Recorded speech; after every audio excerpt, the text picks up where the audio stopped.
This is Infection, the survival podcast, recorded live on Tuesday, June 30th, 2020, episode 285.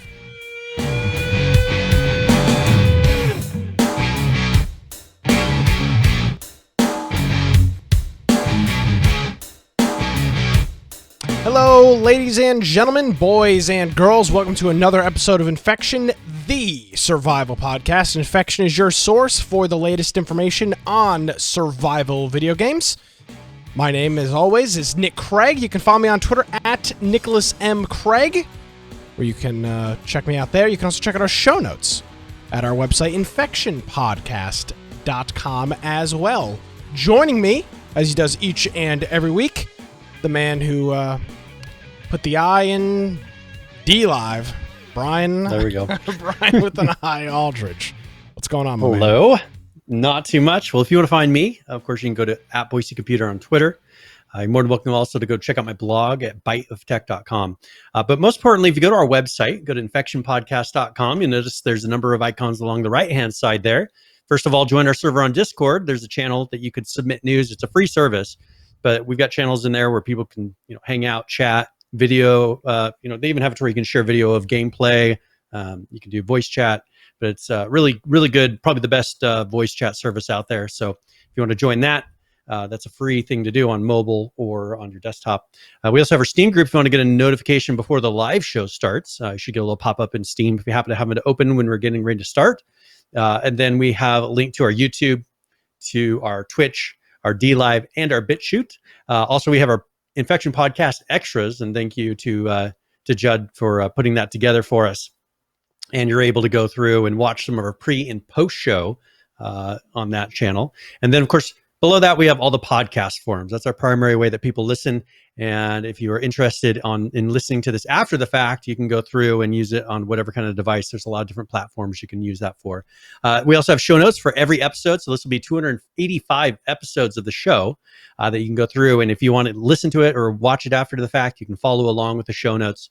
But we post those when we post the video later after the live episode. If you want to support us, you're more than welcome to do that. We have people that give us their Twitch Prime subs on Twitch. We also have amazon.infectionpodcast.com, humble.infectionpodcast.com, and just other things on other platforms that I'm still learning about. Lemons, and everything Drop else on us D-Live. the lemons, folks, all over on the D-Live. Drop us some lemons. I don't know what they're useful for, but at some point there'll be something, I guess. So yeah, that's that. That's Infection Podcast. We are everywhere to serve you, Brian. As things are. Except for Mixer, because it doesn't exactly exist anymore. Well, it does still exist. We had till the end of the month. Well, that's a great point. I don't know. I haven't. So if we go to Mixer right now, is anybody even on it? Why would you be? The top channel on Mixer. The homepage of Mixer is somebody streaming that they're live on Twitch. Nice. So there's no regulation on it now. So there you go. This their guy featured channel says go to Twitch. So does this guy's channel? This is the only guy that's live, and he's got 93 viewers. What is this guy doing? Oh, it's 24/7 previous broadcasts. So he's not even live. Is there anybody live? It sounds like they've all moved to Twitch. Okay, Paladins is still streaming there. Okay. There's a couple people here. Look at this guy. This guy's got like 1,500 viewers. Yeah, this guy's hanging. Hopefully he's still streaming. Probably. But nevertheless, that's a lot of viewers on a platform that's shutting down in like 2 weeks. Then this channel right here, the only person on there, everybody's 200 go to viewers. This one says we're live. On his landing page. This guy's doing a Mixer memorial. Huh. Probably doing, it looks like a picture slideshow. Yeah, it's a slideshow. That's cool. Huh. So not many people. Even this guy. Well, when Twitch goes down, we know what we'll do now. So. Like this guy's channel. It just says we're streaming on Twitch. And it's got 200 viewers. So, interesting. All right. Enough of that. But now, how accurate, that kind of tells you how accurate are their numbers if that blank channel has 200 something viewers. Obviously, there's a lot of, people just showing up support. Yeah, that's what I'm saying. I doubt those are real viewers. Now, Head Neophyte does make a good point. it's easy to be number one when you're the last one there. I agree. I mean, if the, I know it's like, oh well, we're left to this one guy in a one horse race. I mean, you're always coming in first. So so we talked earlier about or not earlier. We talked during the intro, Brian, about other services that are available for the program. And well, I want to continue to stress those in the coming weeks and months, and we're going to talk a little bit about that here in the beginning of this program, as there has been a lot of deletion, a lot of censorship on online, different online platforms over the past. It's been happening for the past couple of years, but you're starting to see it in my opinion, a very alarming, very shameful way. What some of these platforms are doing. So we have embraced some of these other services like DLive, like BitChute, and then of course our podcast, which is available at infectionpodcast.com. There's no control over that anybody has. Brian and I hold the keys to that castle, and they'll have to pry from our cold dead hands because those are ours, and we'll hold those over. So. Before we get into that, though, Brian, I do want to make a bit of a pledge to people. If there is another platform that you know about that you think this show should be on, both audio, video, and or a live platform, I'm all ears. I'd love to hear about it and be able to put our program here on another platform to make sure that we can reach our audience in the case of something happening. And Joe's mentioning Spotify. We are on Spotify. I listen to our show on Spotify, so we're already on Spotify, at least in the U.S. And if they end up doing that live video form, we'll see what it takes to get on it. It might be an invitation only initially. It's kind of hard to say what they're going to do with the video form of Spotify, but whatever there is, we're open to seeing it. Just because it's things are happening, and I think that you'll see a shift in a lot of shuffling of things going on with some of these services like Twitch. There's a lot of people right now getting kicked off or leaving Twitch. Of course, Mixer just shut down. It's created a really weird environment that I think has opened up the door for another streaming service that we'll be discussing some things going on that kind of hint at that. But I bet you that there probably will be some big streaming services that will actually pull some of the audience that you would think, man, Twitch is the king of the castle, but that's not guaranteed.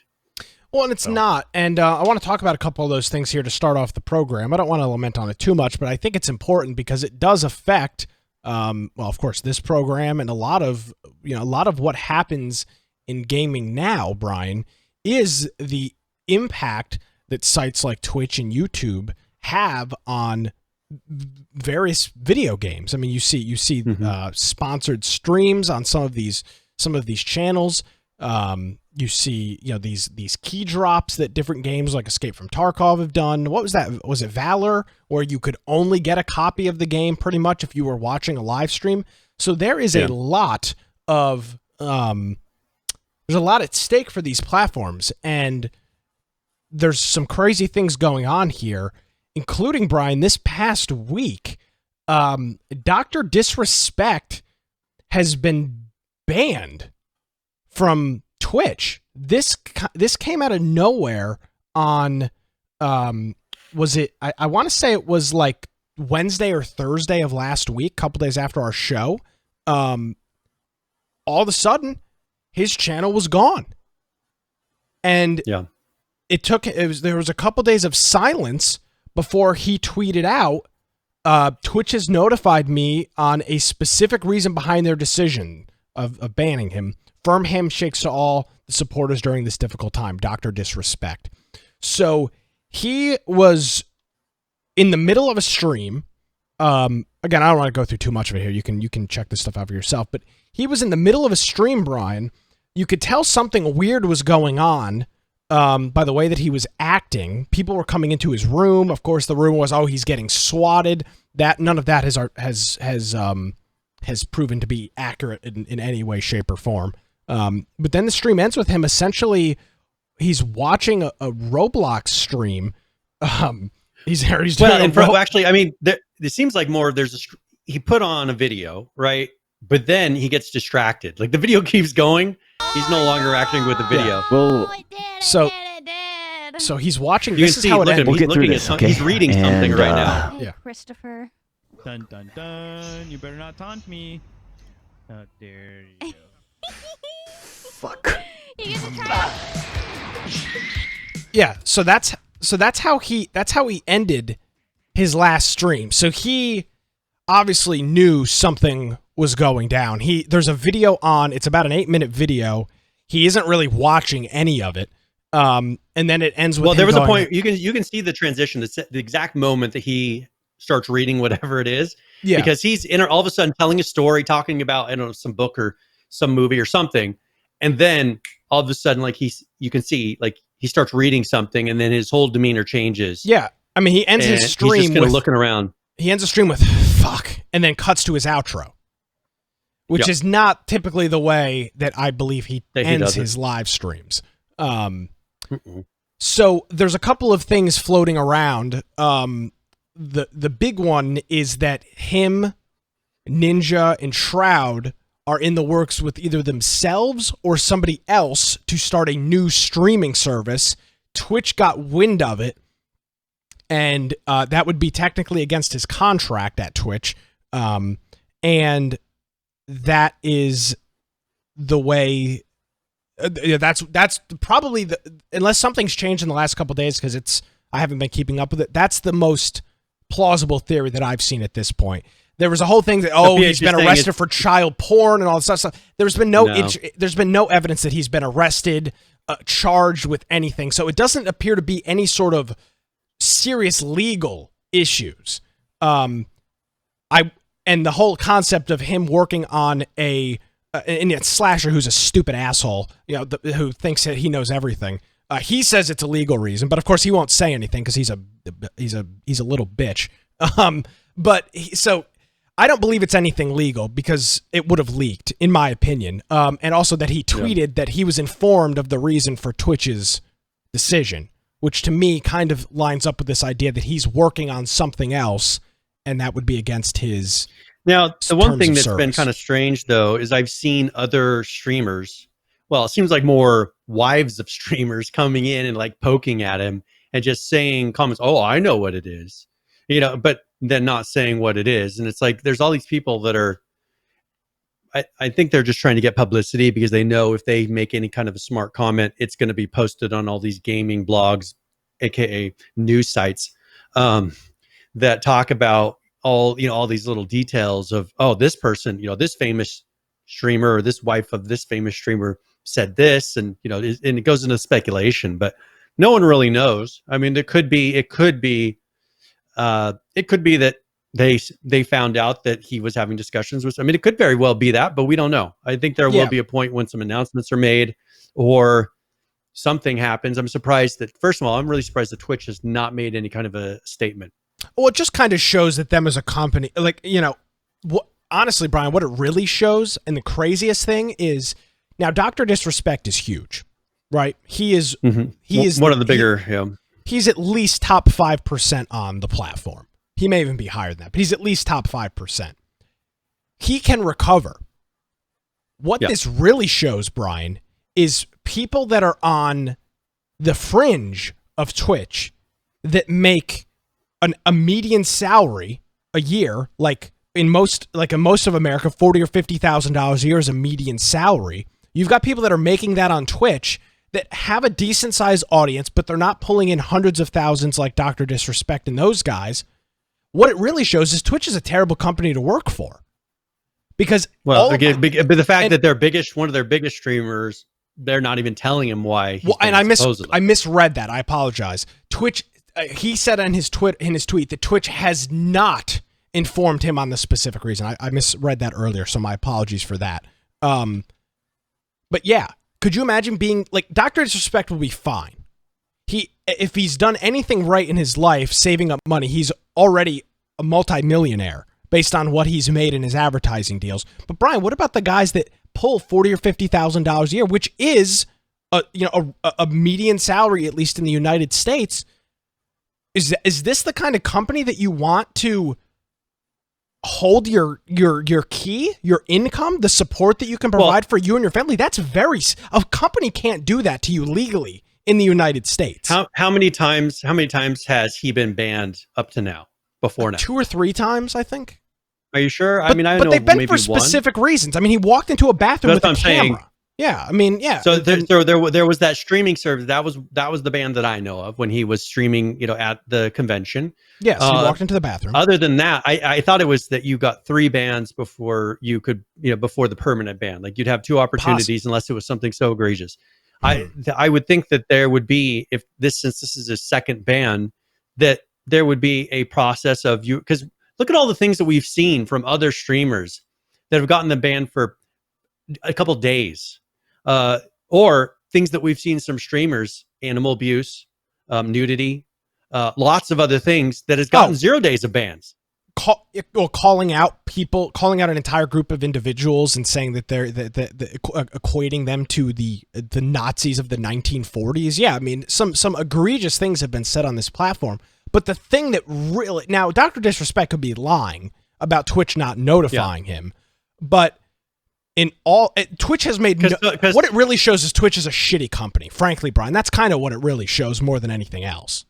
If you wouldn't inform an employee of your company, and he's a contractor, but you're not going to inform somebody, and you're not going to put out a statement about what happened with one of the largest streamers on your platform. These are who you trust with your median income. Again, I'm not throwing shade at people. And this is, that's the issue. This is his livelihood, and the fact that they ban him, especially without saying a word. The fact that they banned him without saying a word, and all the speculation that's happening right now. Depending on how this comes out, this could either be something that works very well for him as a publicity stunt. Not that it is what I'm saying, but in the end, it'll come out as like, all right, created a lot of press and improved his name. Or this could be something that because they haven't said anything and all these false accusations are coming out, people are saying that, he touches, he's a child porn, all these speculation and things people are saying about him, that there's zero evidence of this being true, but because they're refusing to give a statement. I mean, is he supposed to know magically what it is? I mean, it's like, no. Oh, you're in trouble for something. You care to tell me what it is? It's like they're expecting him to come out and say, oh, I guess I probably did this. No, I mean, I've never seen a ban happen too where they didn't give a reason. This is the first one I've heard about. Exactly. Especially someone that you have a 2-year contract with. Yeah, and PH mentioned Slasher, who's the SJW guy on Twitter that says he always has the insight on everything, but fails time and time again to actually prove any of that. So I don't. Anybody that says it's legal doesn't seem to be accurate, because I've seen tweets and tweets and tweets about calls to the local sheriff's departments in his area. I mean, his name is what? Guy Beam. And there's been no arrest records are public. If you get arrested, it's public. There's no arrest records. In his because here you can go where I live. We have a website and it lists off all the people that are arrested. Call. You could if 5 hours. Yeah, I mean, so if he was arrested, someone called down and says, is there a Guy Beam in custody? Yes. And plus, they wouldn't have given him time to turn off the stream. They would have been in the room making sure that he wasn't doing any sudden movements. You would have heard them talking. He was not arrested. That was not how arrests go, to where he has time to sit there. He was reading something. He was reading something. Well, and that's the thing too. And I saw some things like, he was asked to turn himself in. So it is possible that something happened after the fact, but I believe that we would know, because arrest records are, even people are saying, what if it's federal? It doesn't matter. You're still booked in your local. You're not federally booked. You're booked in your county or your municipality's jail. You're not booked. You don't get federally booked for a crime. That's not a thing. The feds work with your local sheriff's department, and that's where you would get booked. And there's been no evidence. Is it possible? Yes, but I believe we would have heard about it going on almost a week now of this. And again, he did tweet at 10 o'clock Saturday night. Could have been his wife, could have been a manager. It doesn't necessarily mean it was him. He did sign the tweet as himself. But if he, in fact, was arrested for something, as egregious as the claims floating around online, like child pornography, which is like one of the, in terms of legality Egregious. thrown against you, is one of the worst things that you can allege against somebody. Like, there's murder, rapists, child pornography is right up there on that list. If it's that, it's going to come out, and then this tweet is going, not that it matters because his reputation will be done anyway, but I highly doubt if it was something as salacious as that he would put a tweet out that says firm handshakes to all the support during this difficult time. Signed, Dr. Disrespect. Yeah. That seems unlikely. And again, I'm not a PR person, but that just doesn't seem to be the case. So one of their top 5 streamers is I don't know if he's suspended or banned.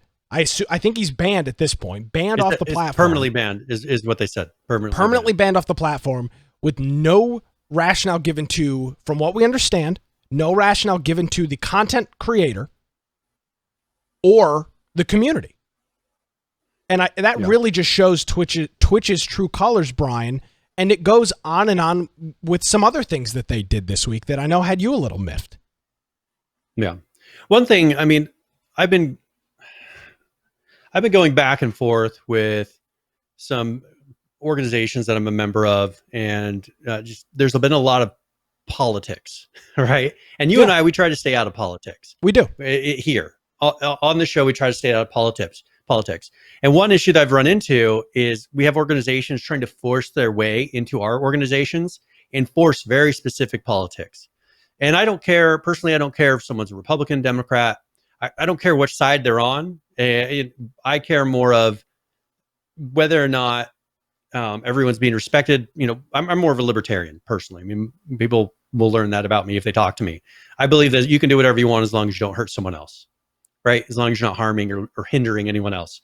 But seeing things that are happening, and I'm personally a person who really looks at history and looks for patterns, because I figured that's a good way to understand what's happening now, is when you go look at the past, when it's happened before, because then you can see how it plays out. And I see things. I mean, first of all, there's an image that was sent to me, was emailed to me, or it was Twitter was put out, and it has a big Black Power thing, and to me that was alarming, because this is from Twitch. This is from Twitch sending out. They posted it on Twitter, but this is Twitch sending this out. And then they're saying, come join the BLM co-founder. I don't know if people have bothered to look into who this person is. Well, I personally have. I know a lot about her. So do I. Because not from people's opinions of her or writing about her. I've gone and looked at original interviews of her discussing what their goal of Black Lives Matter is. And they said that their goal, because they were asked, there's interviews you can go look. If you want to go look her name is for interviews of her. Her name is Patrice. It is Patrice Culler. Patrice Cullors. Cullors, how it's pronounced. Culler. Yeah. And she, when she says, because they asked her specifically in an interview, what are you going to do so this demonstration doesn't die down like Occupy Wall Street did? That was their concern. They said, what's different about Black Lives Matter versus Occupy Wall Street? They said, hold on. For our U.S. listeners and people that don't know, what was Occupy Wall Street? So this is prior to one of the elections. They had a bunch of people that went onto pretty much government property and things like that, and they camped out and they refused to leave. In New York City, in front of Wall Street. In New York City, in places where financial related buildings. And so they said they would not leave until some reform happened. Yeah, and they so she, what I don't even know what the reform was supposed to be, and I don't know that it happened. And so they said, how's your movement going to be different? And she said, well, first of all, 2 of the 3 people that have formed this organization, they're trained. What was it? Marxists. No. They said 2 of the 3. Well, the first of all, she said we're trained coordinators, like event, or not event coordinators, but we lead things like this. We were trained in it. We went to school for it. And they said, secondly, we're trained Marxists. Those were the 2 qualifications for why she felt like this was going to be better than the last one. And I was like, wait, what? Okay, well, for people that don't know history, Marxism, that's communism. So their goal, they said, first of all, we're trained organizers, or not organizers, but coordinators, and we're communists. I was like, what's that have to do with Black Lives Matter? And if you go look, most of the things that they're pushing are about communism. They have nothing to do with what most of the people are marching on the street for. And so that was my concern. And so when I see this, when I see Black Power, and it's going to have someone who comes in and they say their primary goal is to discuss communism, and they're being highlighted on Twitch, that's concerning to me. Absolutely. I mean, that's very, very strange to me. The fact, because if I were to say the opposite, if I were to say my skin color with the word power after it, what would happen on Twitch? Banned. Hate speech. But I would be Dr. Disrespected, right? I would immediately be thrown on this platform. That statement is just as racist as if I were to say the opposite. That statement is racist. That is racism. Well, there you go. There's Dr. Disrespect. That is my problem. Is I don't care if you're Democrat or Republican. That's not my problem. We're the normal ones. Those are the fringe. The people that are the far right, the extreme far right, that would be the opposite of this term. That's one side. This is the polar opposite. But this one's being highlighted on Twitch. Not if you just even say the word highlighted of the on other Twitch. one, they're being hosted by Twitch. If I were to even say the other one on the other side, I get banned permanently. Yeah. If I even say the word, yet they're hosting the other side of this. I am incredibly frustrated with this. And Nick and I have talked. I don't care if we're on here anymore. Personally, I'm just agree completely. I'm stating it as I don't care if we're here on here because I don't care. I'm not going to sit here and watch history repeat itself because I've studied history quite a bit. And you want to know how people all of a sudden got put into concentration camps? It's because of things like this. When you're putting on there writing Juden, das Juden on the outside of a building because this person doesn't think or isn't the way that you think they should be, therefore you're labeling, and it's okay to go and destroy that person's building because they don't think like you. That's exactly what happened back in World War II. That is exactly what led to allow people to think that other people didn't have enough value in their lives to where it was okay to go up and hurt them. When someone says silence is violence, and therefore I have the right to attack you because you didn't say the words that I think you should be able to say, that is incredibly, that is as close to Nazism as I can think. That to me was, hearing people say silence is violence, therefore I have the right to attack you because you didn't say what I think you should say. That is disgusting. And so for me, incredibly frustrating. Yeah. And I see this happening, and I see things that have happened in history before repeating themselves. And you say, well, why didn't anybody stand up back then? There were people that stand up. You ever seen the photo of the people where everybody's zig heiling and then there's one guy out there who's not? Oh, I'm going to be the guy who's not. Well, I don't care if everyone says, oh, you look different. Let's all laugh and point at him. No, I'm going to be the guy who says, you know what? I'm for everybody's rights. And I've been told that to say that I care about everybody is racist. That's what I've been told. To say I think everyone should be treated equally, I've been told that's racist. I've been told that, I've been told this week, you know what? Black babies are more important than white babies. I've been told that this week by somebody with a straight face. That is racism. But they're saying that no, they're making up for it. Yeah, you're making up for it by being racist. It's incredibly restrictive. It's frustrating. It is very frustrating. And the thing that's more frustrating not more frustrating, but the thing that's really frustrating to me, Brian, and we've talked about this on this program, and it's unfortunate that it's gotten to the point where now we have to have these conversations. But frankly, as Brian said, I echo everything he just stated. We're over the PC bullshit. And when I have an opinion, when Brian and I have an opinion on something, when I open my Twitter on the Infection Podcast account and see, when I open my Twitter on the Infection Podcast account and see this crap being tweeted out by Twitch, the gloves are off, and we're gonna have these conversations. Now, we're not turning the show into a political show. Believe me, I've held our tongue for 5 years now on various things that we figure might be controversial. Yeah. We've always held our tongue. We said if it's something that we feel like would make any one of us, our various listeners uncomfortable, because it's I mean, that's the thing. If we say something that would truly offend, and it would be us being in the wrong for saying it because it's maybe an opinion that just happens to be counter to someone else. Neither one is right or wrong. It's more opinion. We don't say it because, it's not our job to offend people. This is not our listeners. This is our platform stepping out and actually saying to us that we are not as important as other people. I mean, I've been hearing it over and over again. Everyone is important. Everybody. I don't care if I like you or not. I don't care. Even criminals. Here's one thing that people don't get.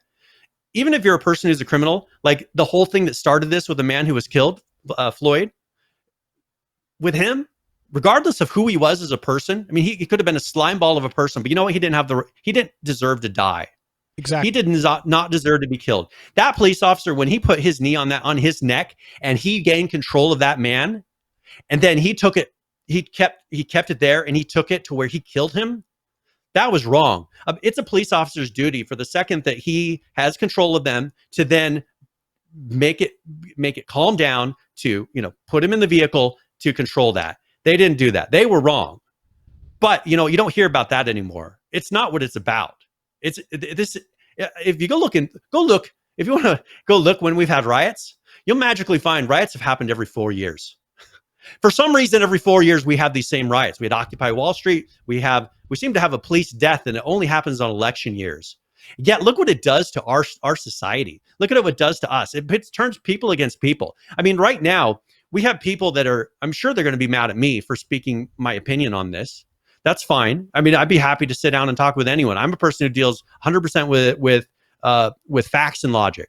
That's how my brain works. I work with facts and logic. Opinion doesn't really matter to me. You can tell me your opinion all day, but if you can't back it up with something, I'll shrug it off. But if you think that I'm wrong, you want to know what? That's why I'm a libertarian, because I don't necessarily believe with everything the Republican Party says, and I don't believe what the Libertarian Party says either.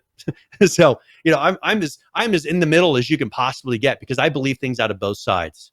But you know what? I'm told that I don't understand. I just don't get it. When I say, hey, this person that you're trying to get me to support the organization is a communist, and they're trying to push communist ideals, and I don't support that. Oh, you just don't understand. Well, the problem is I do understand. I'm willing to look at the person saying it, not just the message. Yeah, and she went on to say her three most influential people, Brian, were Karl Marx, Vladimir Lenin, and Mao of China. Lenin and Mao. How many millions of people have these people killed? Yeah, these people have killed millions of people. Communism has killed millions and millions and hundreds millions of millions of people. Yeah, throughout history. Yes. So. And yet we're promoting that as the best ideal right now. But how much do we hear about, Russia? How much do we hear about that? You want to know what Russia is? They're communists. Yet the party that's complaining about Russia is striving for Russia. It's the weirdest thing I've ever seen in my life. I just don't get it. One thing, Brian, that I've always said, and we kept this program to it for 5 years. And by the way, we've got two pages of show notes that we'll get to. So bear with us. We've got plenty of things to get in. No, we will. We've got plenty of things to get into. The show's not changing. But, and I've said this 1,000 times, Brian, and I'll continue to say it to you and to our audience. People go to sites like Twitch. People watch baseball and football and basketball and hockey and play video games and go to the movies and do this stuff to escape reality. Yep. Because there is so much negative, there is so much evil, there's so many awful, miserable, terrible people in your daily life that I can speak for myself and say that I use platforms and watch people on YouTube, on Twitch, on DLive. I play video games. I do things to get a break from that.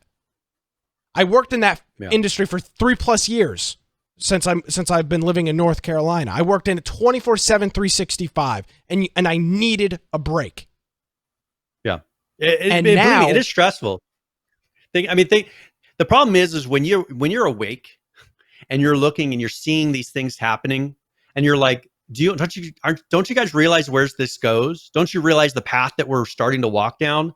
It's stressful. Personally, last night, with some of the things that I've been just dealing with just discussions with this, because there's an organization that I've been a member of for 22 years that's done incredible things for the world. It's Kiwanis. It's not a big secret organization, but I've been a member of Kiwanis for 22 years. It's part of the secret society. The Kiwanis are out here. They're controlling the deep state and the whole ordeal. I have been on boards for them. I've been president for clubs. I've done a lot of things in that organization. And you want to know the beauty of that organization? There are people from both sides of the aisle in that organization, and we leave politics out of it. Right. And when we do that, it makes it so that we actually focus on real problems. And so what we've been having the past couple of weeks is we've been having, I guess you call them agitators, coming in and just trying to stir things up. And they've just been bashing this message over and over. And I laid out, I showed video. I said, here's why I don't think our international organization could support this cause, because I listed it all out. One of our key tenets is patriotism. You cannot say that us supporting a communist, something pushing for communism, is showing patriotism. That's the opposite. So first of all, that was one little thing. But we also help all children. It doesn't matter where you live. It doesn't matter what your race is. It doesn't matter whether you're gay or straight. It doesn't. Any of these things don't matter with our organization. We help children. We'll go for specific causes, like we eradicated neonatal tetanus in the world. I mean, that was a huge ordeal. Millions of children were dying in Africa because of this, and we've raised millions and millions of dollars for years and eradicated it from the whole continent, and working on it for the rest of the world. That is something where that is helping. We don't say here is a particular demographic, here is a particular color of a child. We have people coming in and say, no, we need to now focus on Black babies only. What do you mean? No, we need to help kids. Is there a problem that a child needs help with? No, they say we need to help Black babies. I'm saying, no, we need to help. If there's children that are in trouble, we'll help all children.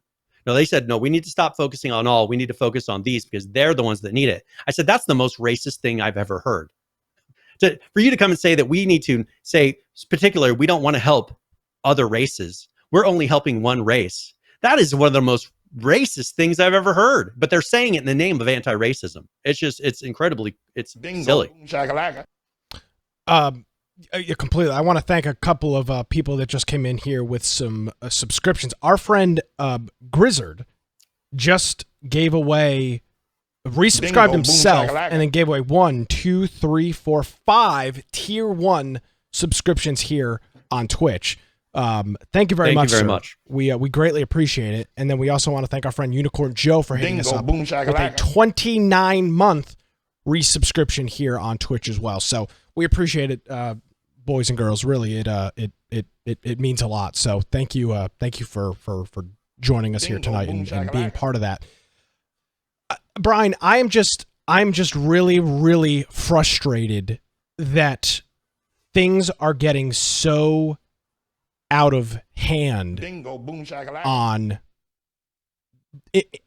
I think most people, and I want to go back to this for a second. I want to go back to what we were just talking about earlier. Video games, nerd culture, comic books, anime, all of this stuff. I personally, and I know a lot of other people that feel the same way, use this as a disconnection. And it is such a shame that politics and the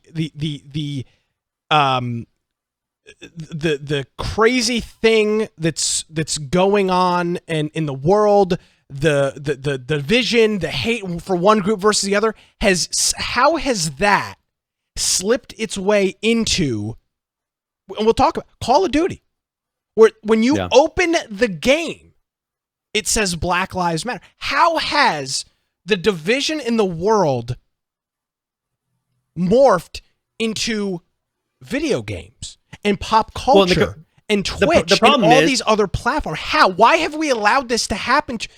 I guess what? I'm a very political person. You can see my Trump sign hanging up behind me. But we don't for 5.5 years, we have not talked about politics on this program because it's just not relevant. Because we didn't think it was relevant to video games.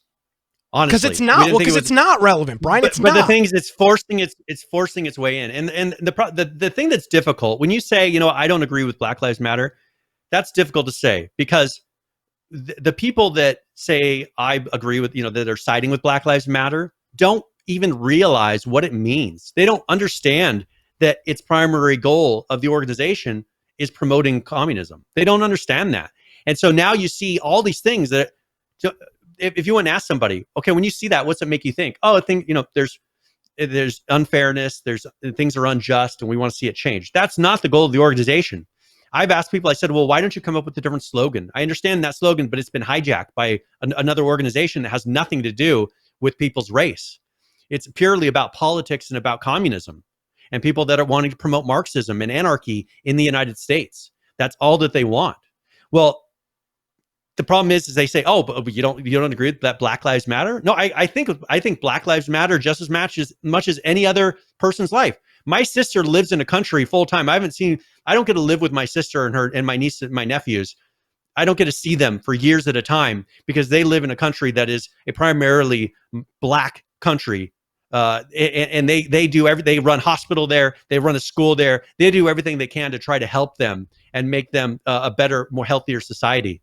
So don't tell me that I don't care. I gave my sister and her family for people that needed help, right? They adopted a child who was abandoned in that country.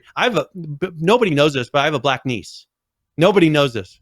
I have one niece that's my sister's blood daughter, and I have another niece that is Black. So you come to me, and they live there. They live there full time, and so you can't come to me and say, "Oh, you don't." I think every single life matters. I don't think anybody should be killed, whether or not you're a sleazeball, whether you're a criminal. Unless you kill somebody and you hit the point of the death penalty. I think your life matters. It does. Everybody has the opportunity to change to a point, right? And just seeing this happen to where they say, "Oh, well, if you don't agree with this, no, okay, I don't agree with the communism. Well, then you don't care about Black people." That's not true. That is not true at all. I care just as much. But the problem is, I am not going to give into their system of them using Black people as a cover for their communist pushing. That's not what I don't agree with that. That is wrong. Yeah, everybody matters. Me saying I think all lives matter, I've been told that's racist. But you know what? I believe it. I believe every single person. I don't care if you agree with me or not. I agree with all of them. Yeah. I think that's why I say, people that are polar opposite of me politically, I love having them in our Discord. I love having discussions with them. I'd love to sit down and discuss politics because you know what? I won't attack you. I will say things that I think to you and will maybe inform you more, or maybe, see things on and if you can come up with something that actually informs me and I can see something that's wrong in me, you know what? That makes me a stronger person. And I appreciate that. I don't close my mind off and say, you know what? You don't agree with me. So therefore I am putting up the veil and you can't talk to me anymore. And I've had so many people do that to me that if I don't agree and if I don't toe in line and I don't, get to doing what they want me to do, that all of a sudden they start attacking me. No, I don't attack anybody for disagreeing with me.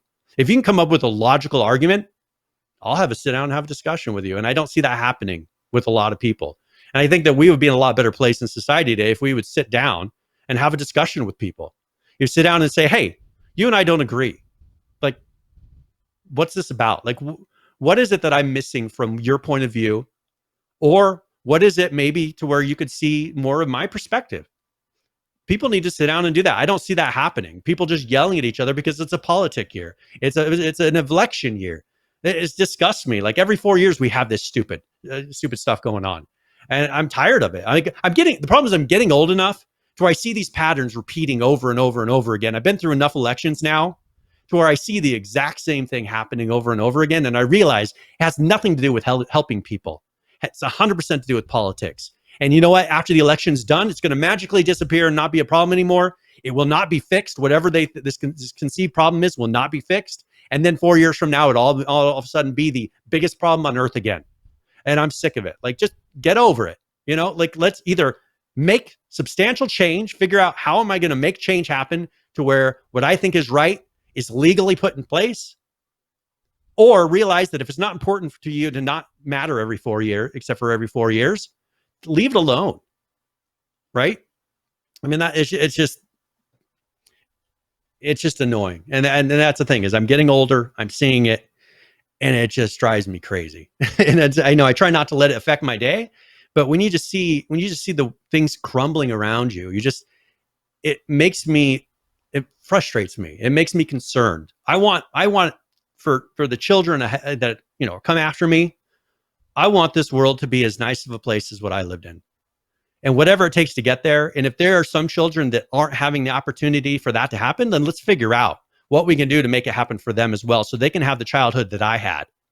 But if you can't come to me with a logical argument or a thing that actually makes sense to make that happen, then sit down and because you're not willing to help make a change, then sit down. So I just don't even know, like, where do you go from here? You know what I'm saying? Like, I agree, and I think that's what a lot of people are wondering. And I couldn't have said it better myself. And thank you for that, Brian. I think that pretty accurately sums up what a lot of people are thinking and feeling. So that's the world of the internet right now. It's unfortunately slipped into sites like Twitch, Reddit purged over 200 subreddits. Discord has been banning hateful subreddits or hateful Discord servers that they find inappropriate. So when the reason that we've added some of these platforms like BitChute and DLive over the past couple of months is because this stuff is happening, and frankly we're on the targeted side because we don't fall into the groove that Twitch and all these other big tech giants do. So what I will say to you, and we realize that we've been very careful not to say things that are controversial, but the thing is we're constantly having to watch our tongue, and then we're watching people come out and say whatever they want. I mean, the most ridiculous things you just see. It's just there's so much hypocrisy, not just with this particular topic, but on the whole network. Seeing one person get banned for one thing, and then if you fit into a certain demographic, you don't get banned on the other side.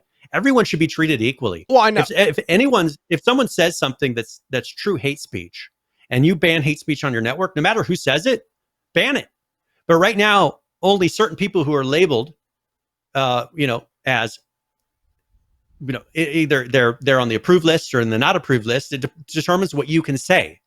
Doesn't matter who you are. Everyone should be able to say the exact same thing, regardless of what your label is. Yeah, and I think the problem that you have, I have, and a lot of other people have is the unbelievable hypocrisy where Twitch will ban somebody for doing something, and then you go to just chatting, there are practically naked women playing Just Dance, and that has been deemed completely appropriate for the platform. And I think that's the issue. Well, I don't think that's the issue. That is the issue that myself, I know you and a lot of other people have, is if you're going to set a standard of rules and a standard of conduct for a website, then it needs to be through and through. Uniform, regardless of your race, your sexual identity, your age, any of those things. This needs to be equal for every single person. We do not need to have groups of people that have more rights than others, because as I pointed out in the beginning of this, they did this in World War II. They even made them wear little labels, the little stars. They destroyed their businesses. They went and labeled them. And this is happening all over again. And it scares me to see it, because you know what? This time I'm on that side. I'm the one who's being attacked. And I've seen it happen before, and I'm not comfortable with it. So I'm going to say something. I'm going to say, you know what? I have every right to say my opinion as you do, as long as I am not infringing upon your rights. Correct? I mean, that's, yeah. I'm not saying anything against any specific group. I'm not saying anything negative about any minorities, and whether that be race minorities, anything like that. I'm just saying I don't agree with this organization that has nothing to do with Black lives. Zero to do with Black lives. There's nothing. You can go look at all their interviews. They don't really mention it. They just, they'll talk about what kind of changes they want to make. But when you ask them specifics, all they talk about is Marxism and other things. Like, it's just, that's not the primary goal. And that goes against so much of what America is. I understand, not everywhere is America. There's, this is worldwide, these things. But this is something that's happening in America.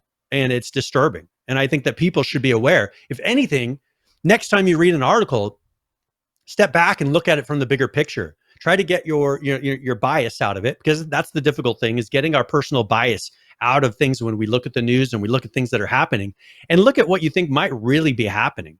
Because there's a lot of weird moves that are happening in the background that they will name and say, oh, it's in the name of this, that has nothing to do with it, because they're using it to infringe on your free speech. They're using it to try to control you. They're using it to try to silence you, to justify attacking you. No one has any right to destroy anyone else's property. No one has any right to physically attack anyone else. And I see video after video after video of people attacking innocent people. No one, and nothing being done about it, and saying that it's peaceful. That is an absolute lie. And the only way that you can justify that is when you turn around and you say to the person next to you, you know what? That person has less value than you. So it's okay that you attack them. That's exactly why the Nazis and other people will attack the Jews, because they view them. And I brought this up on this on our podcast before, this concept. I've talked about it before. That's why in North Korea they put their own people in concentration camps, because those people are labeled as deplorables. They're labeled as people that aren't as important. They don't have the right views. So they put them and they kill them and they imprison them for their life. They did it in concentration camps with people for political reasons, for religious reasons, for race reasons. And we're going back to that. And that is the most disgusting thing that I think I've seen, is just seeing this mentality being accepted, that it's okay to say that one person has less value than another because they don't hold your opinion, which is not true. Everyone, regardless of whether they hold your opinion or not, has equal value. Agreed. I could not have said it better myself, and I will not attempt to do so. So with that, Brian, I appreciate that very much, and we will continue to have. It's unfortunate that it's come to this point, but we will continue to have these conversations on this program as long as services like Twitch and big companies like Activision and Blizzard are going to make their opinion known and heard and seen and forcing it in everybody's face. We've been put into a situation where you're going to hear our opinion. And if that's something that you can't handle, I appreciate you listening to our program, but this is how it's going to be for the time being. So with that being said, we do have a lot of gaming news to get into, and we will do so, Brian, starting now with Cyberpunk 2077. Now, we announced last week, after, 2 delays, that we've now got a late winter, November, what are they doing, November 7th or 19th or something like that, less than 30 days before new console launches, that we're going to have a new Cyberpunk game. So we've got a couple things from that. We've got a trailer, and then we've got a gameplay trailer. So let's start off now. And this is one that didn't have any commentary, because it drives you nuts when you're sitting there listening and that someone's gabbing and talking. And I mean, sometimes that's nice because they're playing it at the time. They can give you information on feedback of how does the vehicle drive, how does the movement. But it's nice to have one where it's just gameplay, so you can see what the world's like, focus on other things, and not be distracted by the words. So let's watch the trailer first, and then we'll play a little bit of the gameplay stuff in the background and chat about it a little bit more. So here is Cyberpunk 2077. Love this town. The city of endless opportunity. Ready to get your cherry popped? Yeah, come on. City like any other, just bigger. Nah, mano, not just any other city. Legends are born here. The major leagues. We're only here because Dex is pulling the strings. Doubt that puts us in the same league as them. But we are. They just don't know it yet. But if you got the cojones and you know how to use them, you can do damn near anything. Unless you catch a bullet. Even then, you go out with a bang, right? You can make heaps more eddies as a motivational speaker.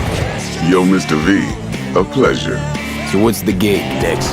You meant to come out in one piece? How about we go over the plan? There's this prototype tech, a biochip to be precise. Jobs to grab it. Guessing it belongs to a corp. Arasaka. We're robbing some heavy hitters. Thought you could blackmail me, fucker? High risk, high reward. First rule of the afterlife. Ka-ching, baby. Goes without saying, we do this on the hush. Ideally, no bodies, not a one. Sounds simple enough. He's lead, assholes! Is it gonna be dangerous? Don't you worry, mi amor. We're bulletproof. Get your ass moving now! What the fuck just happened in there? Can't stop digging Night City. Fucking major leagues. Happy now, Jackie? Yep, that's fucking high! Time to bail! Oh my god, we're so fucked.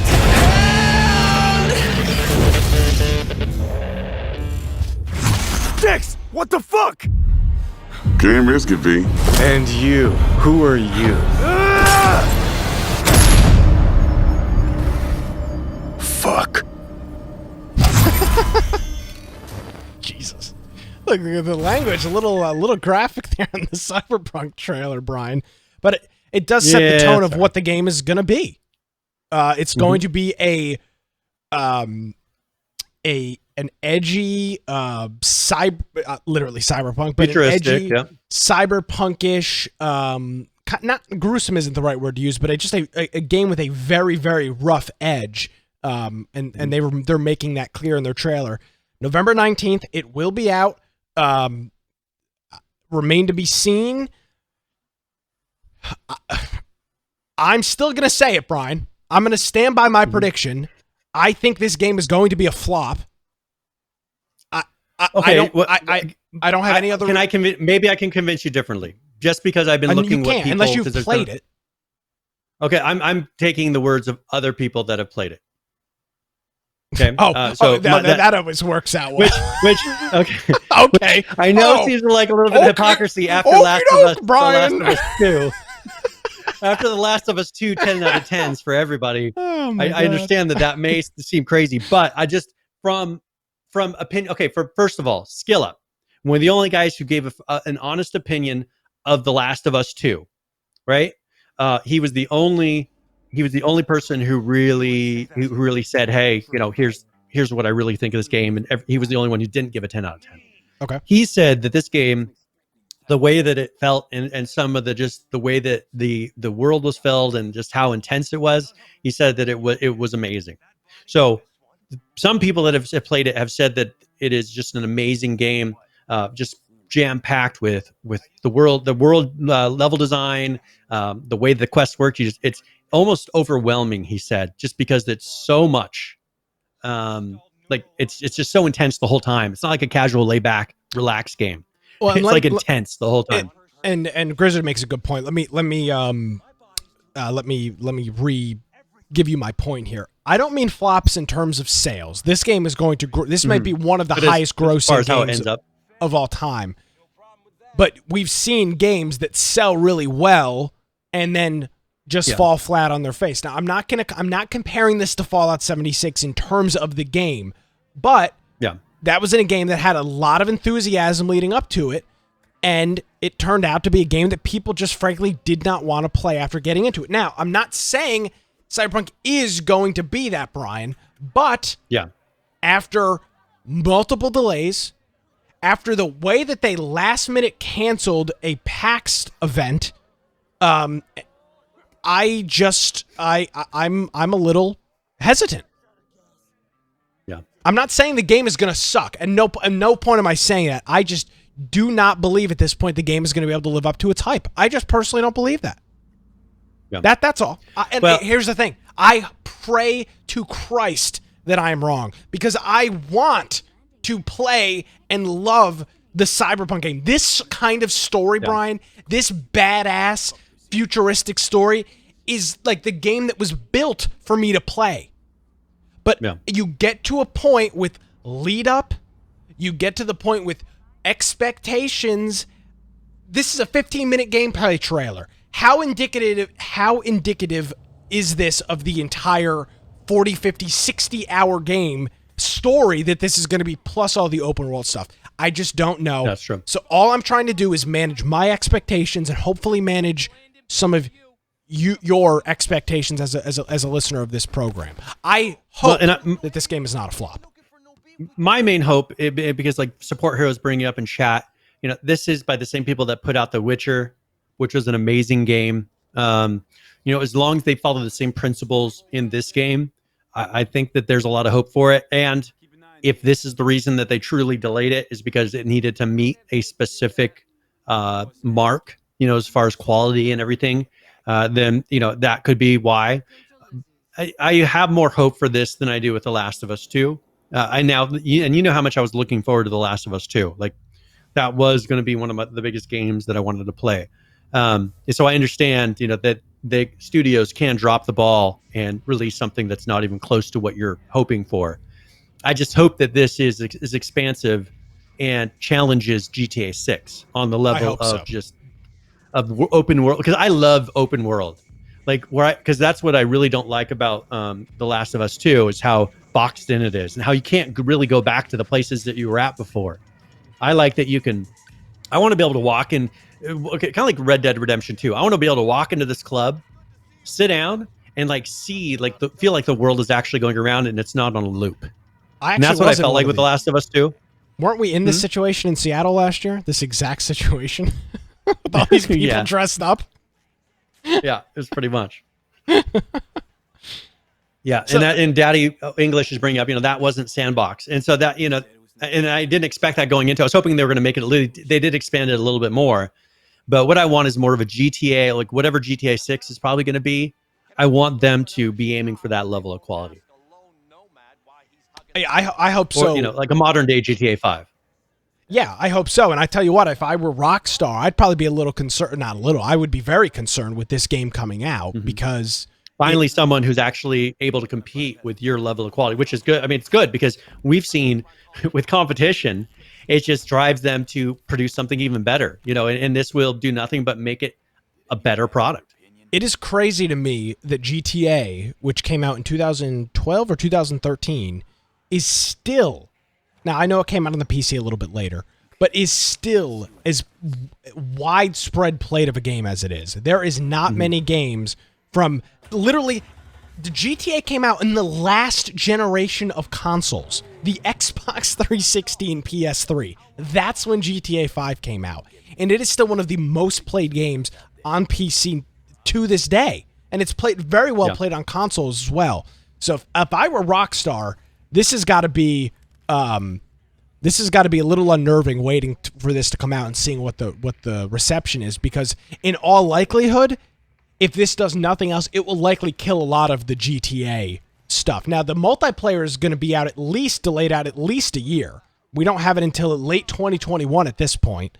Well, if it prevents it from being like if it prevents it from being like Red Dead Redemption 2 online, then I'm fine with that, because that was horrible. I mean, it's just not a pleasurable experience. It was a pain. GTA their online is okay. It's still not the smoothest experience. I think it could be done much better, and I'm hoping that as they, like for GTA, they're spinning off online into its own individual free to play. They'll have the bucks, the shark cards, but its own free to play product in coming consoles. I hope they take the time to actually fix it and make it work well and feel like, a nice, smooth experience. But you know what might force them to do that? If the open world on this is just amazing and makes that one look clunky, then they'll fix it. That's what it takes. And so I'm hoping that if that is the case, that this will be something that spurs GTA to get better, which then will encourage this one to continue being better. Yeah. I'm very much looking forward to Cyberpunk 2077. I am just managing my own expectations. That I don't mean to be the Debbie Downer, but that's all. I will be. Now here's the question, Brian. Where are you going to get this game? I already bought it. So it's coming. Is it coming out on PC and a console at the same time? Yeah. So actually, I'll tell you how I found it, because some people might be interested in. I found a place that seemed to be cheaper and be the best deal.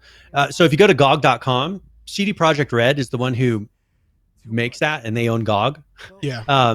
And so they have a special bundle where you can get the Ultimate Red Collection for $87.77, and it comes. This is on PC. It comes with all of the Witcher series. So it comes with The Witcher 3 Wild Hunt with all the DLCs. Comes with all the other, Witcher 2, Witcher Tales, regular Witcher, and then the Witcher Adventure game. So I did that. Seemed like a really good deal. I was like, okay, that way I'll have it on PC. I'll probably get it on console. No, you said this. Too, you said this came with The Witcher. This also comes with Cyberpunk. Comes with Cyberpunk and all of the Witchers. Gotcha. Okay, cool. It seemed like a good deal to me. Yeah, it does. I was like, all right, because I have The Witcher 3. I have it on console, and I don't think I have it. I don't have it on PC.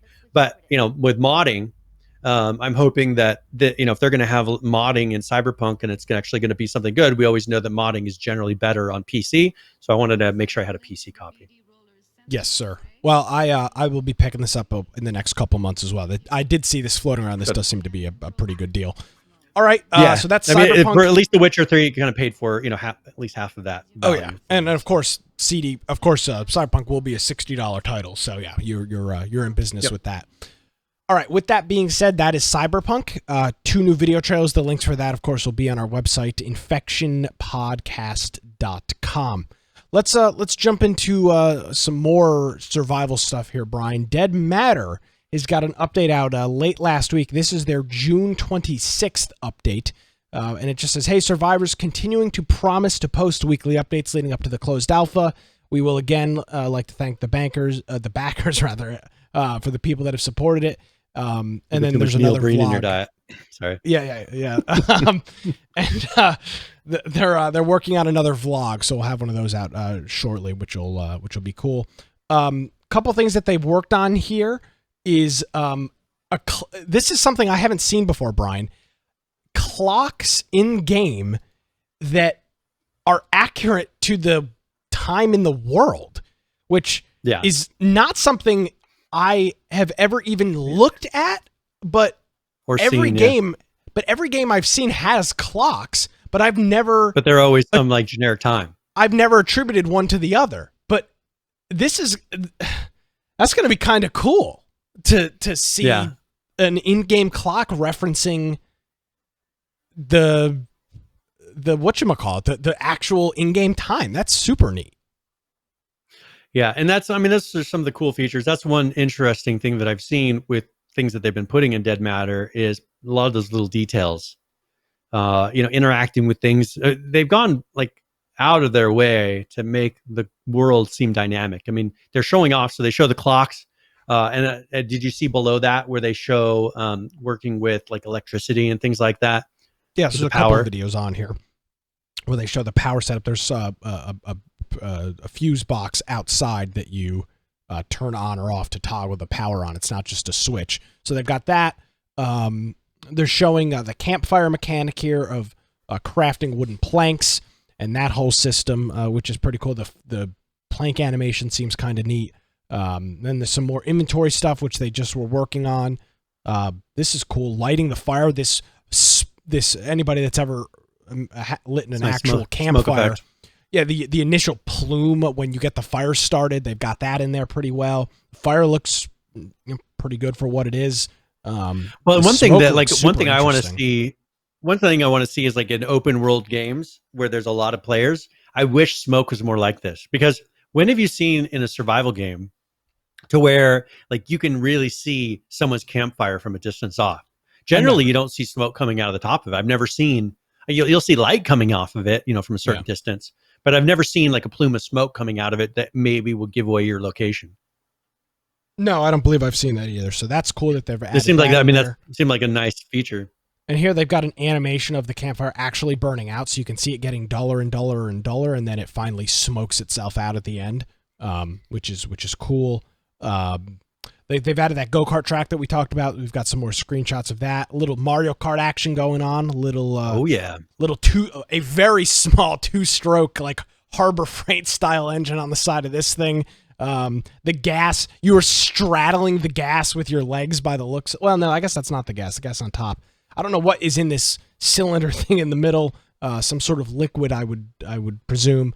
That is weird. That's like two gas tanks. Yeah, got some guns here. You can see these are the unpolyed versions, right, Brian? Is that what this is called when it's just? Well, these would be the high poly, non-textured. Yeah. Non-textured versions where there's an immense amount of detail, probably 3D scanned off of an actual firearm based on the integracy. No, I would say someone probably took the time and actually modeled all the detail in this. Just knowing modelers, they probably just took the time and actually put in all this detail in like ZBrush or something like that. Gotcha. Because one nice thing about ZBrush, like that texture on the handle, you can mark, I'm going to use this texture, and then you can paint it on there and it raises it. Like it makes it very easy to do those patterns and those ridges and things like that. Gotcha. So a couple guns there, couple of the backer weapons from people. Brian, the radio station safe house. I'm still waiting to hear back from him. We've got a nice tower here. I'll tell you the big problem I'm noticing with this radio tower, for example, there's no guy wires. So this tower would not be standing. It's too tall and it's at the top of a mountain. If it wasn't guyed, it would tip over. So that is a little concerning for me. You talk about immersion. That's breaking my immersion just a little bit. But here's one of the radio station things. Support Hero knows what's up. I don't see any guy wires on this tower. I'm gonna have to investigate. No, I hold on. Actually, no, I think No, I do. I hold on. see him. Let's look to the right. I saw one. Okay, there's Yep. one set See? of guy wires, but and it's guide at the top. That's not how you guide tower. Nevertheless, that enhance, that's a problem. That's not going to work. So we've got that. Then they've got this little like outpost building where some of the radio stuff is. This is one of their self storage areas that are in here. Kind of like maybe a little Storage Wars action going on in here, buying people's locked up crap. And yeah, there you go. We are rocking and rolling towards Dead Matter. We've got hopefully a vlog coming soon, and closed alpha is right around the corner. So that's the because that's what they're. I mean, that's what they said. They're right now. They're working, clearing all the little issues before the closed alpha release. So this is something that right now you'll see a lot of polish, and I'm looking forward to it because I did kickstart this. So as soon as they put out a playable client, hopefully I'll be able to try it out and see if it feels as good as it looks. Yes, we are patiently waiting for that. All right, we've before we get into any more news, Brian, do we have a game giveaway? Yes, actually. So I will post it right now. So exclamation point giveaway in chat. And if you do that, we're going to be giving away a copy of Hellblade. So this is a very good, you'll take me a second to get a link for it, but I'll post that in chat. But this is Hellblade, Senua's Sacrifice. This is a AAA level game. And so it's currently really cheap. I don't know why. They're doing some stuff because of the sale. It's like $9, but usually I pay $30 for this game. So if you don't have this game, if you don't win it in this giveaway, it's a game that's worth trying out. It's only $9 on Steam right now because they're doing it. So make sure if you're interested in that, exclamation point giveaway in the chat, and then we'll give it away before the end of the show today. Excellent. And if you're not here live, well, you're missing out on a lot of really cool stuff. You missed out on 5 or 6 gifted subs in the Twitch chat, and then we got some ice creams and lemons being dropped on us on the D Live. So God, I don't know what's happening with this show at this point. And then of course the game giveaways and the ability to interact in chat. So if you're not joining us live, you can do so. Tuesday nights, here we are, infectionpodcast.com. Real quick, Brian, I want to just cover something briefly here before we move on. Ubisoft is releasing a new Battle Royale game 3-4 years late to the party. It's going to be called Hyper Scape. It is going to be a free-to-play Battle Royale shooter that is going to be coming to PC and console. The leaked time is July 12th is what I was reading. That was one of the, so like relatively soon. So it's going to launch. It's going to be an open beta starting like next week, and then go into launch in mid-July, which I don't know why they would be doing this. PH points out if it's only on Uplay, it's DOA. I agree completely. If it is only on Uplay, I won't even waste my time. Here's the thing. People don't want to play Battle Royales. They sure as hell don't want to install Uplay to play a Battle Royale. So, like, you want to talk about the cards being stacked against you. I can't, and I would hope, being what EA has been doing the past couple of months, that Ubisoft would take a note out of their book and co-release the game on Steam and Uplay, or just release. They're going to release it on both. But if they don't put it on, and again, I'm never a person that's been a fan. I've never been a person that was against the launchers. But if you're releasing a game 3 or 4 years late to the party and on your launcher that people don't want to use, it's just a recipe for disaster. Now, personally, I don't care. If I wanted to play the game, I would install it, but I don't really want to play the game, so I'm not going to install it. If it's on Steam, I might give it a shot. But I would be shocked to find out that this game was only available on their exclusive launcher. I think that would be a terrible mistake on there. And it's free to play, so it's not like they're missing out on the 30% revenue cut that Steam is going to take. on a $60 title. So interesting, cool to see another large publisher / developer jumping into the arena. But with Call of Duty as popular as it is, with the new Call of Duty coming out in November, and with the popularity of games like Fortnite and PUBG, I'm not really, and Apex, I'm not really sure that there's a room for another game like this right now. That's all. Yeah. On a side note, one thing I found interesting, since we were talking about GOG a minute ago, they have their new GOG launcher, the Galaxy launcher. I think I mentioned last week that if you had The Witcher 3 on any other platform, that you could get it for free on GOG if you install this launcher. But I installed it, and I actually loaded all of the connections to all the other platforms that I have in this. And that GOG launcher is pretty much a universal launcher for every other launcher. They have plugins that you can install for other launcher types, and they have repositories where you can go and submit them to GitHub and actually make your own connectors for all the other launchers. So I have GOG.com, Xbox, Epic, Origin, PlayStation, Steam, Uplay, Bethesda, Battle.net, Humble Bundle, Minecraft, and the Rockstar launcher, to where I can launch any of the games from any of those from this one interface. So Steam does that too, though. Yeah, you can add manually, but this actually scans, connects, gets all your games, and makes them all there automatically. So it seemed pretty interesting. Good way to see what games you actually have and not have to load them all at once. You can just launch them directly from here. Yeah. So. All right. So that's we'll hopefully have some. Yeah, we'll have something hopefully about this next week. We'll have apparently they're doing some sort of soft release on Thursday or Friday, and they're going to announce it. So hopefully by next week's program, we'll have a gameplay, a video. Maybe we will have played it. I'm not really sure exactly, but something to keep an eye on in the Battle Royale space. Okay, cool. Do you want to talk about something specific, or what do you have in mind? I do. I want to make sure that we get to all of our important stuff here. We still have plenty of time, but I want to make sure we get to the big stuff first. And Brian, it appears that it is finally happening. Yes. Alpha 19 is coming to the public experimental branch. This past weekend, the Twitch streamers, with their social security numbers and their firstborn children, all of the requirements to become a streamer for the Fun Pimps and 7 Days to Die, they played it. They said, okay, it works, so we've got it. The Alpha 19 notes, what I'm going to do here, Brian, is because there's so much of them, and there's actually no comments on this page, so I'm going to click Control-P, and I'm printing this at regular resolution here, Brian, regular 8.5 by 11, 21 printed pages of show notes. Now, or patch notes, patch notes, which will be in the show notes.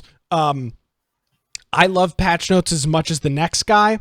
21 pages is a bit much for me. So we're not going to hit all 21. I don't think you want to hear all 21. I sure as hell don't want to read all 21. I'm already mostly dyslexic. So that's not going to work out. But we'll cover some of the bullet points here, Brian. And with this comes the infamous Infection Podcast 7 Days to Die experimental server, which will be spinning up Friday night and will be live all through the 4th of July weekend. So if you are looking for something to do on your 4th of July weekend, I know it's going to be a different 4th of July, at least in the United States, with every fireworks show pretty much known to man being canceled. We will be playing it starting Friday night. Well, actually, we can start at Friday morning because I know a lot of people have Friday off. So maybe midday on Friday, we'll get the server spun up and get that rocking and rolling. And then we'll have it running through the weekend, and we'll give it a try then. But a couple of the big things here, Brian. The first one here is their linear color space lighting. What exactly does that mean? So they've switched to the linear color space lighting to achieve what they're calling physically based rendering. Which means what in a short technical? So the graphics, when you look at a model of something, and they have textures that actually look more realistic, like real textures, that they're usually because they're using physically based rendering.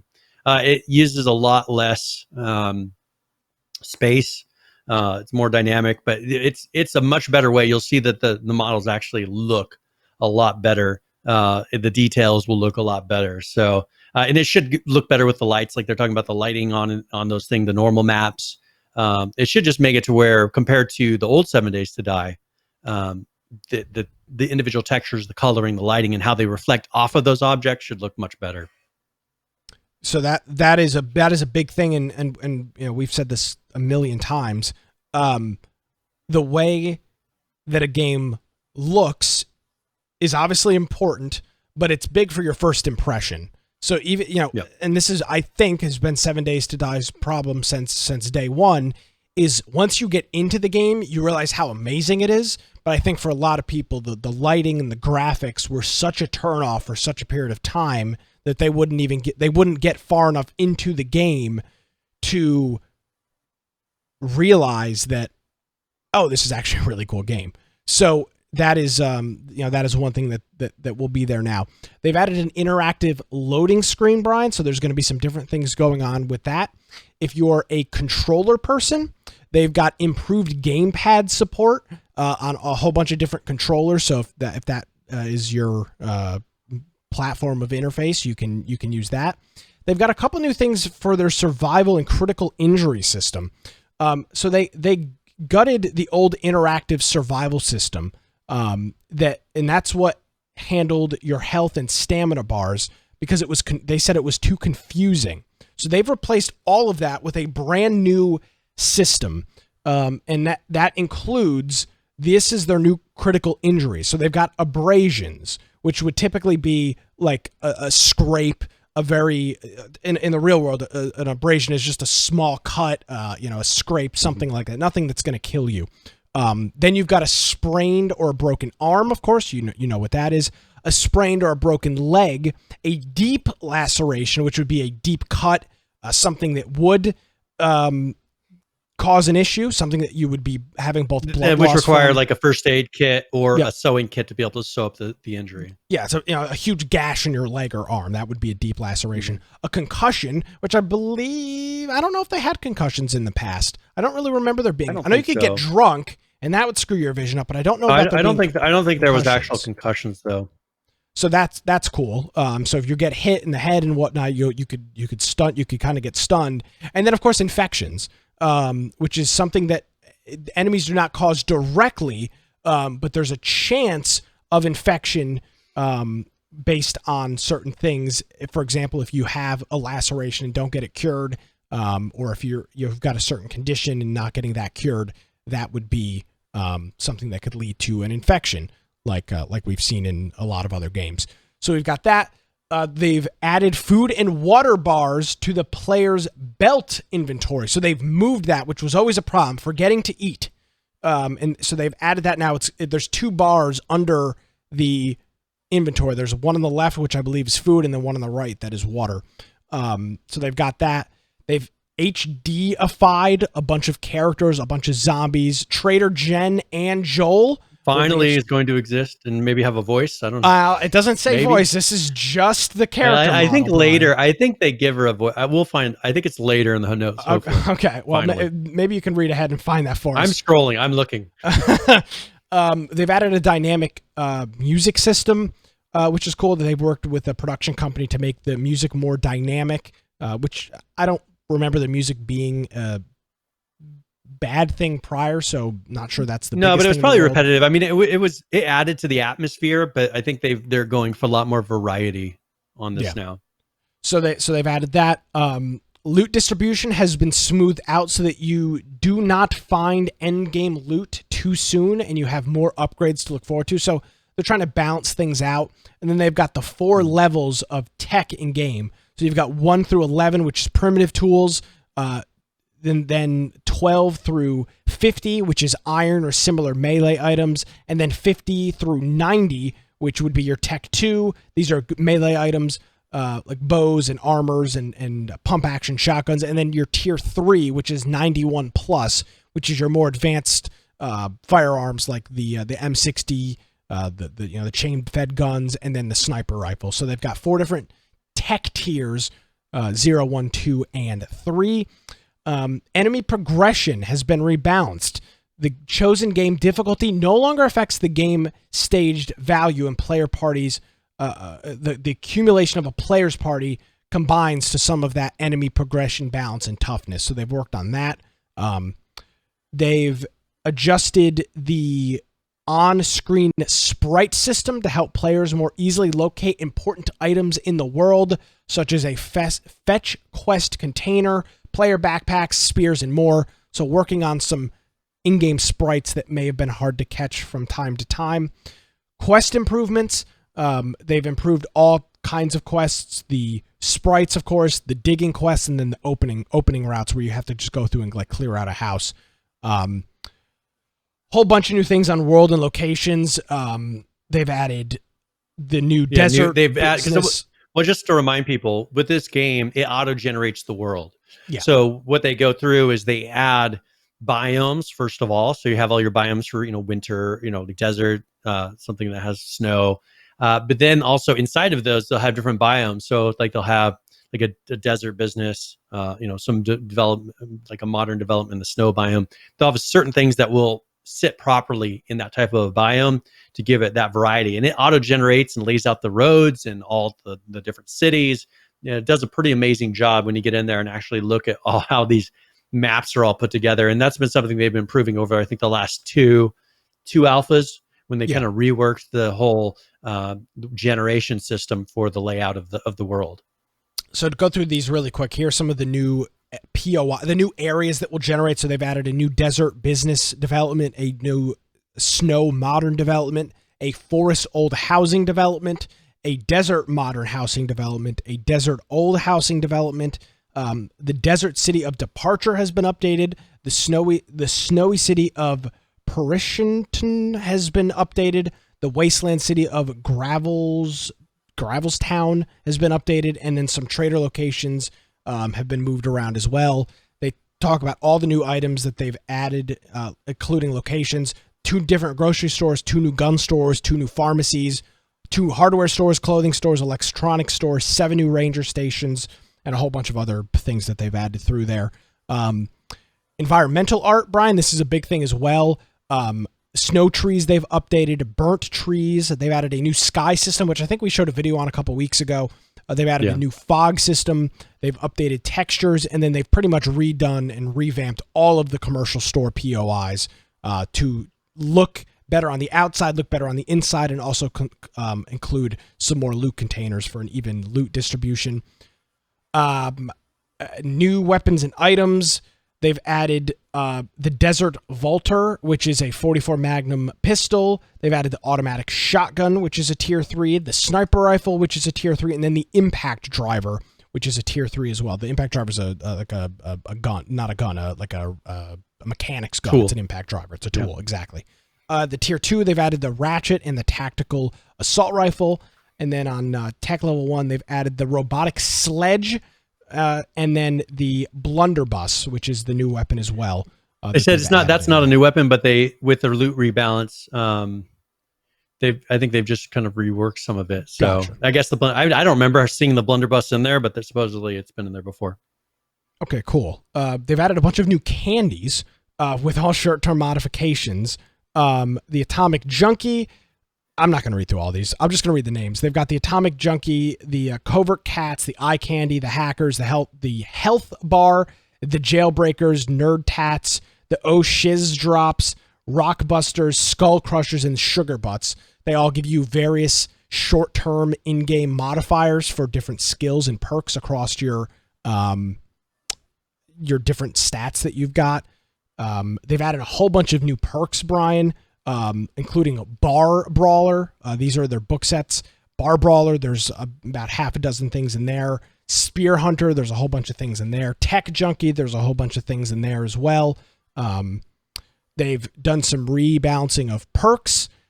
And then we get into the AI improvements. They've worked through the breakthrough system, which is something that they really worked on in Alpha 18 or 17, where the zombies pretty much were useless at getting into a house. Then they became like super hardcore. They'd break all your walls and shit. It sucked. Yeah. So they've worked on that. And I'm not even halfway through. They've done some random generation improvements, updates to the dynamic resolution system. One interesting thing is on the AI now, so the zombies will actually turn their head and look at you before they start chasing you. That's so weird. like they actually put in head tracking, so you'll see the animals and the NPCs. If they detect you, they'll turn, they'll look, and then they'll come chase you. So it'll be a little bit creepier. That is a little creepy. And enemies and animals can swim now, I think, as well, at a faster speed. So jumping in the water isn't necessarily the best way to outrun them. Yeah. The dynamic resolution system has been updated to allow the game to draw 3D graphics at a lower resolution than the main game window it's running in. That can increase FPS in certain situations if you're running at a lower resolution. They've done a number of improvements to a bunch of vehicles, and they've made changes and things to that. A whole bunch of server administration and configuration console commands for server admins. They've added some different in-game commands, mostly to do with either spitting out graphics things, or they've added some things with network clients and network server console commands to view latency and things like that, and packets. Modding support. They've in-game, the localization from mods now pushes to clients, so that's kind of cool. They have added support for loading prefabs from mods. That's a big one. XML driven on-screen item icons, so for custom UIs, that's a relatively common markup language. Word processing files is no longer based on the file timestamp, but rather the actual content of the changes. A couple things there. Whole bunch of improvements and changes to the level editing system. UI improvements, which we've kind of talked about over the past couple of months. Audio improvements. There's your one thing you were looking forward to. Yes, all weapons have now have new supported audio. Lockpicking now apparently has sounds. And finally, Trader Jen. Now it says a new Trader Jen voiceover. It doesn't say that it's actually going to be a female. It just says a new Trader Jen voiceover. That's true.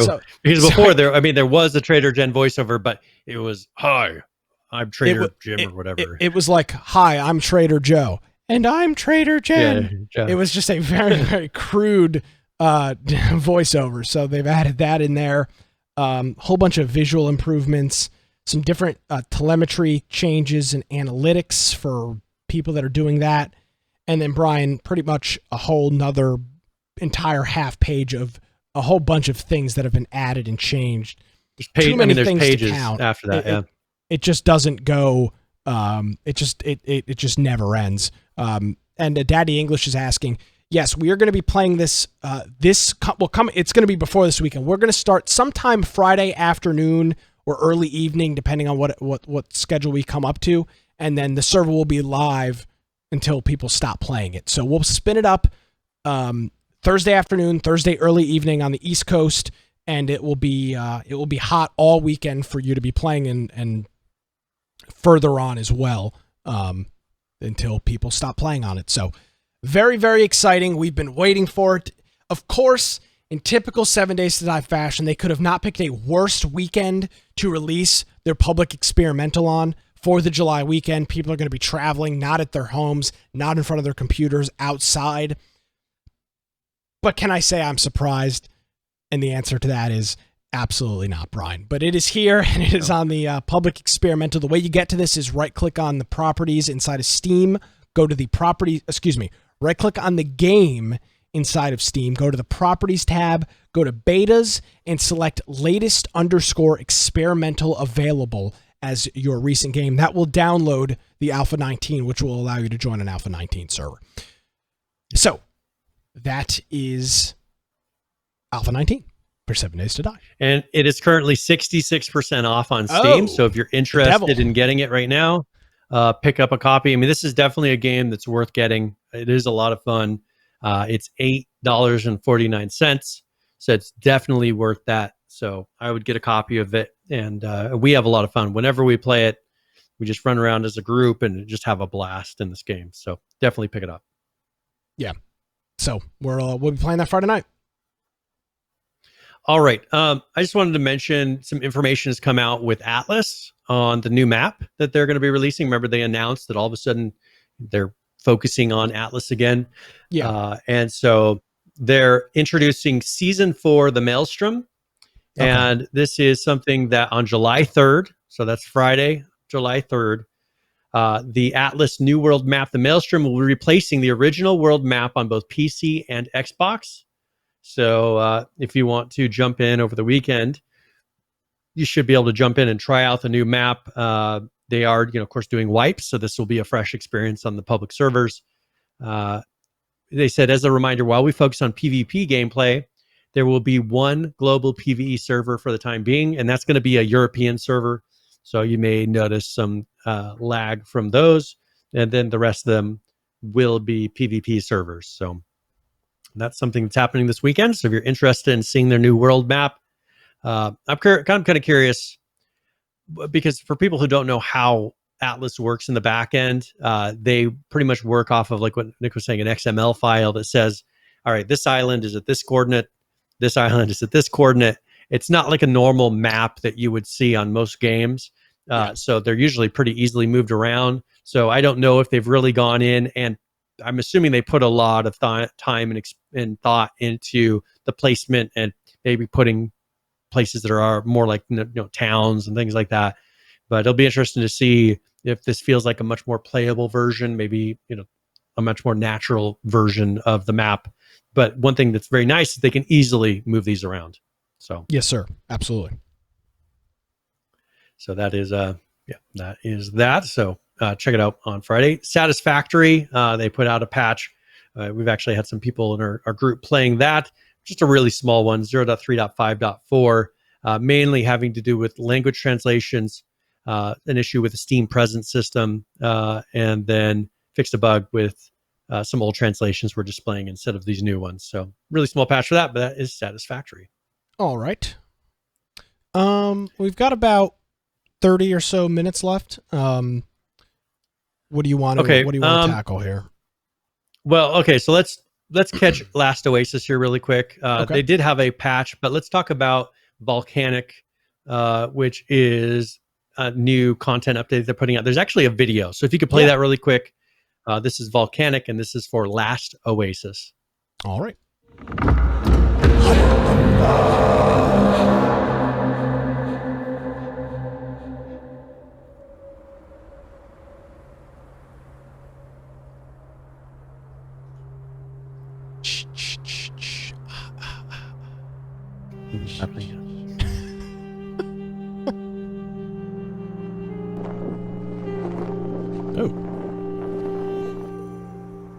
Do they have flying things in there beforehand? Not that I have seen. Huh. I've only been playing for a little bit, though. Oh, wingsuiting. That's neat. Oh, there you go.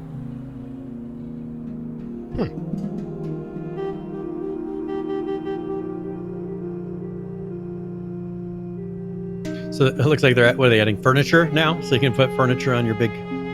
This game is literally It's not really a ship. Yeah, with better vehicles. Well, yeah, true. Well, vehicles at all, actually. I mean, okay, so Conan Exiles has mounts now. I didn't garner anything from that video. Sorry, Brian. Okay, so they have a new walker. So they showed the new Domus walker. Killin, which I'm not sure what that is. I think that was that big flying thing. Oh, okay. So that was the big flying thing. Then they have the volcanic biome. So they were showing you the new. Oh, okay. Well, they have the new biome. Yeah. So they said try using one as a transport by grappling on and having them pull or fly if you want a challenge your walker through the oasis with tethers. So, can you attach them to your thing and make it fly? I don't know. Okay. They're also adding a volcanic biome. So they'll have that, and they showed some of that in the video. They have furniture packs, which you saw there. New ammo and combat changes. They were showing some of the melee combat in there. And then reserve server slots. So something having to do with private servers. So that is the volcanic patch, and it's on sale. So it's $23.99 right now, I think. Yeah, it's $23.99 right now through the 9th. So Okay, it's currently 20% off. Excellent. Something to check out. Let's talk about XERA here for a minute, Brian. They've got an update out as of late last week, the 6.5 update. They've got a couple things here. First of all, they've added a new POI inside the map. They've updated the repair system, and they've also updated the vendor system. So equipment repair system is improved via workbenches located at the safe settlements, aka the safe zone. You can now repair armor and weapons at the workbench, and you can now dismantle armor and weapons at the workbench. The vendor will now give you a discount on bought items depending on your in-game level. So there's a reason to go through and actually level up. And the vendor now gives better prices for items depending on your in-game level as well. So that's pretty cool. And then fixed an issue with durability not showing on selling when you were trying to sell an item. They've added the player-to-player trading system where you can now trade cash for items, and then they've just generally made the trade UI a little bit easier to use. They've added a new weapon, the electric pipe melee. I don't know what exact. I don't know how you have I guess it's like a stun pipe or something, like a stun baton. Yeah, I'm it's not like a really stun sure pipe. What that is. Yeah. Crafting the electric pipe recipe has been added. Campfire now shows cooked status while using with the durability bar, and it goes through the process of how things get cooked there. In Redwood Valley, they've added new Redwood Valley is the name of the map. They've added a couple of new towns: Clifton, the Ridgeway Trailer Park, and the Ridgeway Tunnel. And then they've added a new safe settlement design as well. So they've added 3 new POIs all in the map, and then they've changed the designs on the safe settlement system. The drone system will now check if there's line of sight to spawn locations to prevent going through objects and landscapes. Just some general UI improvements. The trade will now cancel the trade if the player's in another window. So if you get out of the trade, it will automatically cancel it. And then fixed an issue that prevented backpacks from being picked up when they are at max weight. And then a bunch of new items that they've added, different weapon parts, the heavy armor plate, light armor plates, plastics, fiber-enforced plastics, sewing kits, weapon repair kits, screwdrivers, a whole bunch of other things that they've randomly added to this as well. So yeah, the pretty substantial update here. Look, it says it's a hot fix. Doesn't really seem to fit the hot fix. There's a lot more in it than just a regular hot fix. But the game's also on sale, so it's $9.99, 50% off as the Steam summer sale rolls on. That's part of it as well. One thing I want to mention is, they're preparing to put in, bases and things like that. So definitely get it on sale. They're adding improvements to it all the time. It is a fun game to run around with friends and play. And we know one of the developers. He comes into the channel. He's been very supportive of us, and we try to be supportive of him as well. So a little quid pro quo, Brian. Yes. All right. Let's talk about really quickly Subnautica. Yeah, sure. What's up? So they have a video for a patch called Salad Days. It's kind of a weird name, but this is an update that puts some pretty interesting things into the game. If you want to play it really quick, they had things like a greenhouse, thing for recycling, a new zone. So they'll have a video that kind of demonstrates some of these things and shows you some of the new objects. Let's take a look.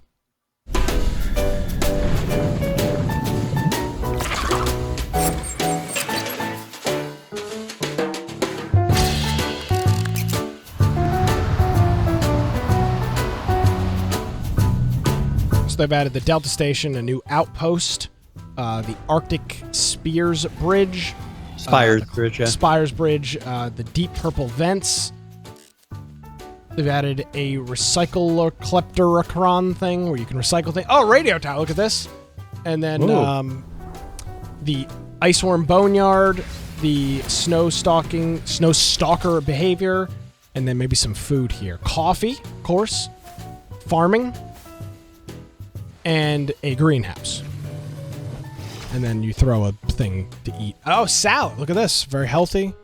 And then yeah, that's that. Yeah, so you can grow salad in your greenhouse, and you can make a salad to eat. So that was a long stretch for them to get to salad, but with this you can produce salad. They have thermos and coffee. I do kind of wonder what my excuse is now for not eating salad.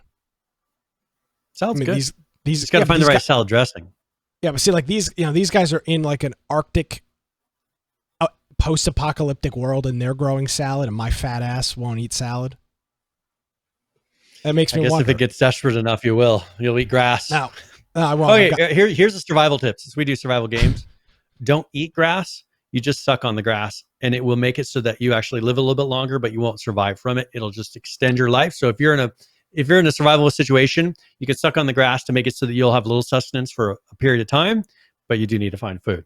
I will do some research to corroborate this evidence next week, because my BS alarm is. I'm just saying, I've never heard that before, so my BS alarm's a little raised, Brian. I don't know what I was talking about before you talked about sucking on grass. It's a good show title. Just pointing it out. Yeah, suck on grass. Subnautica. All right, so yeah, Subnautica. Let's jump to SCUM, because we are running out of time here. SCUM did come out with their 0.3.81.23331 patch, and they actually have a video for this. So if you want to play that really quick, they're talking about things like traps and other devices they've added. Hello everyone, CP here. Nah, it's better. Bringing you another video update. This week we are adding some new stuff for private server owners. Oh no, that's not him. Some practice items and many more. Damn, so got let's me get to it.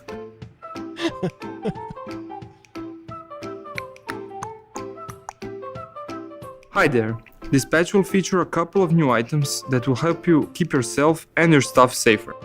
First are the trap alarm items. These alarms will be the new craftable items which you can use to expose enemy movement. The items are as follows: flare alarm, fireworks alarm, and a silent alarm. The flare and the fireworks alarm function similarly to their regular counterparts. When triggered, they will shoot in the air.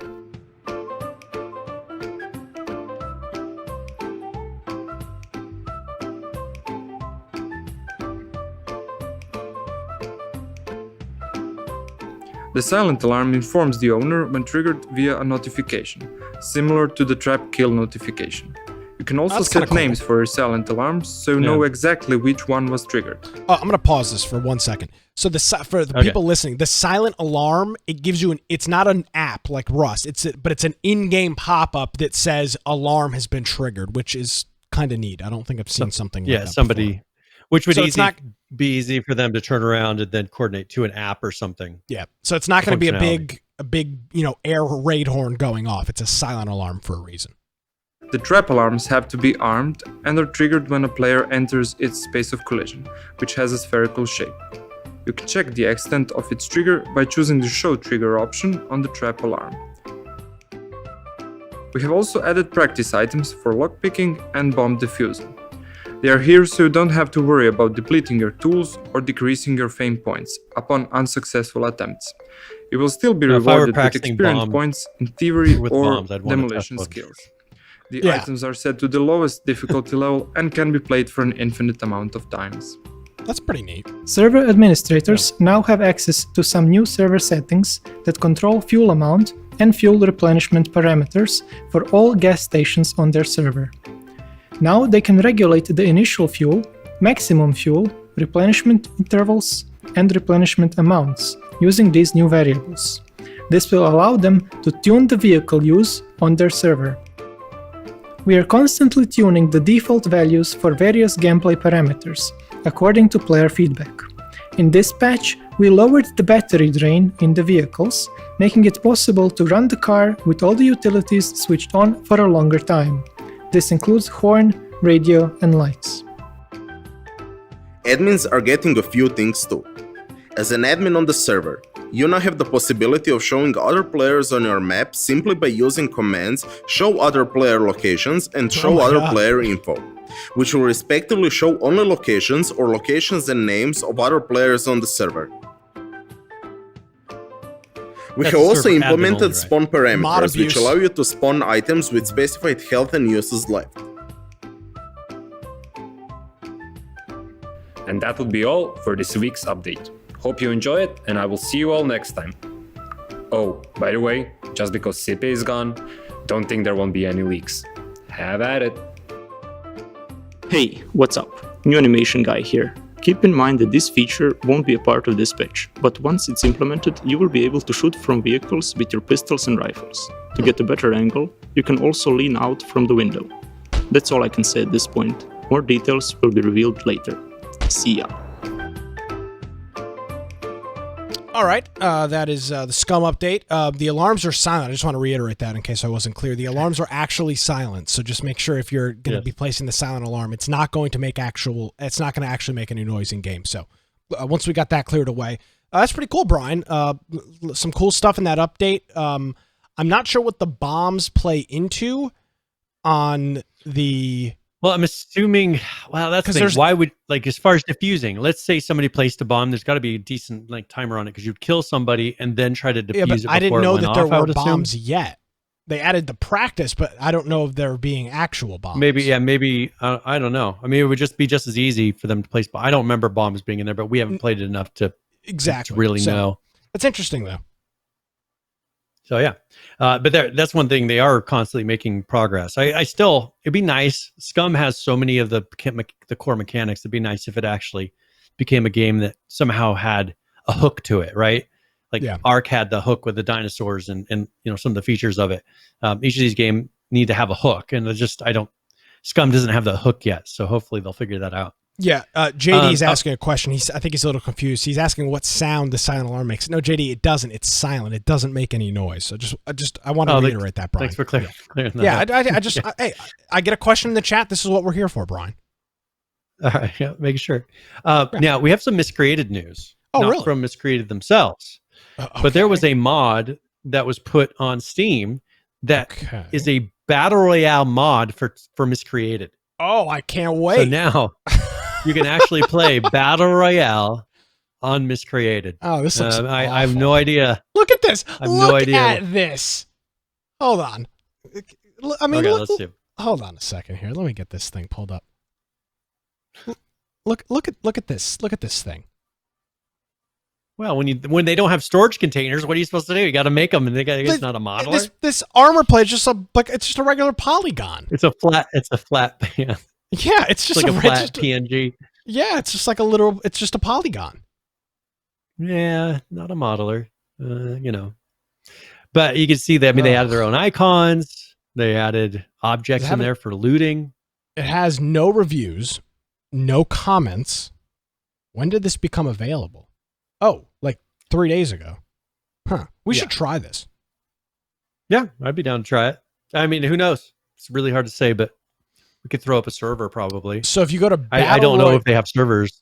If you go to battleroyale.de, that's where the server list is. There are 4 servers up right now. There we go. I'd rather jump on someone else's server. All of them have no players. There's people in them. We can change that. Hey, it'd be like playing PlanetSide Arena. Isn't that what we did on PlanetSide Arena too? Joe saying Game of the Year. We should, Brian, put this on a list somewhere. We need to remember this to try this. This sounds like fun. I'll bookmark it here, and then we'll get an evening where we see a decent number of people on that have Miscreated and say, "Hey, load it up. Let's go. Let's try it." Now, one interesting thing, Brian, is you said this had nothing to do with the Miscreated team, but not that I know of. But you're wrong. Marco. The map that it's using is a BR map that the original Miscreated team was developing, but then they decided to scrap it.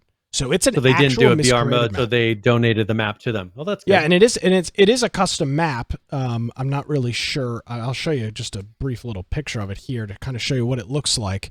But it does have it is a new map, so that's kind of cool. Yeah, we should give this a shot. I'd be curious. We'll give it a try and see if it at least works. That's what I'd be curious.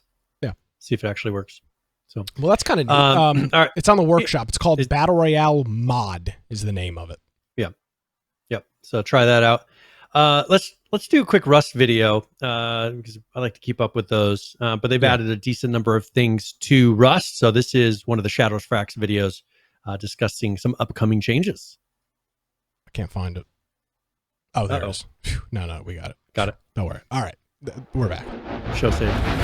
Greetings, survivors and friends. Shadowfrax here with your weekly report on the ever-changing world of Rust, and today, as we edge gingerly towards the forced wipe and big patch due on Thursday, 2nd of July, you'll have to prepare yourself not just for the hum of, hopefully, distant engines, but a few more changes that definitely will impact you in one way or another. But first, please make sure you're subscribed for weekly updates and news of other upcoming games. So, vehicles are rolling out next week, whether you like it or not. They've been in production for longer than we've been in lockdown.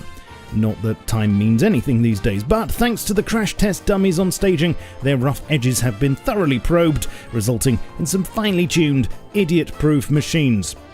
Hopefully. Last week I showed you exactly how locks work on them, so if you haven't watched that vid, then now's a good time. However, there are a couple of key changes this week you need to be aware of. Now, unless you actually have a key for the car in your inventory, the driver's seat should also be off limits to you, so no random Newmans hopping in the cockpit to stop your getaway. Talking of which, there's now an advanced automatic central locking system which can only be accessed from inside the vehicle and can be used to deny or grant access to your doors. Among other tweaks, crafting costs have been lowered for modules and engine components, and players without keys or lock access will no longer be able to push cars when they're in a safe zone. And more on safe zones in a moment. In order to gear us up for the imminent arrival of cars, Rust Island's knobs and dials are also being adjusted. The default map size has been increased to 4,500 instead of 4,250. Some resurfacing work was carried out to make road topography a bit gentler and give us smoother junctions. Side roads are slightly wider than before, and road decor has been moved a bit further out. Also, in this next patch, you'll notice some significant changes to the scientist compound, bandit camp, and the way safe zones work, and these are currently live on the staging branch for you to fiddle with. First of all, in the compound, the number of recyclers has been increased to 3 to combat griefing. Also, Tier 2 engine parts are no longer available here. And that's because their new home is here, introducing a fresh business in town. Or camp. The Airwolf Vendor, or as I wish they'd called it, Bearwolf. Missed a trick there. Which is a new, fully enclosed shop that's been thrown up in the bandit camp and which deals exclusively with vehicular matters. Up top you'll find a bandit with a very focused stock of Tier 2 engine parts and vehicle ramps, but it's downstairs where the majority of the action will happen, because as of July the 2nd, you'll only be able to get your greasy mitts on new helis here. Yes, instead of them spawning in the world, you'll have to cough up quite a wedge of scrap for the privilege. If you talk to this vendor, you can actually get a rather RPG-type conversation going, although they're only really interested in your wallet, and there are only really 3 outcomes. Buy a minicopter, buy a scrap transport, or, sorry, I'm a peasant and it's too rich for my blood. Everything is subject to change, of course, but currently minicopters are 1,500 scrap each, and transports will make you 3,000 scrap lighter. Okay, so you might have to win a few times on the Wheel of Misfortune to afford those, but at least each one comes with a free tank of fuel.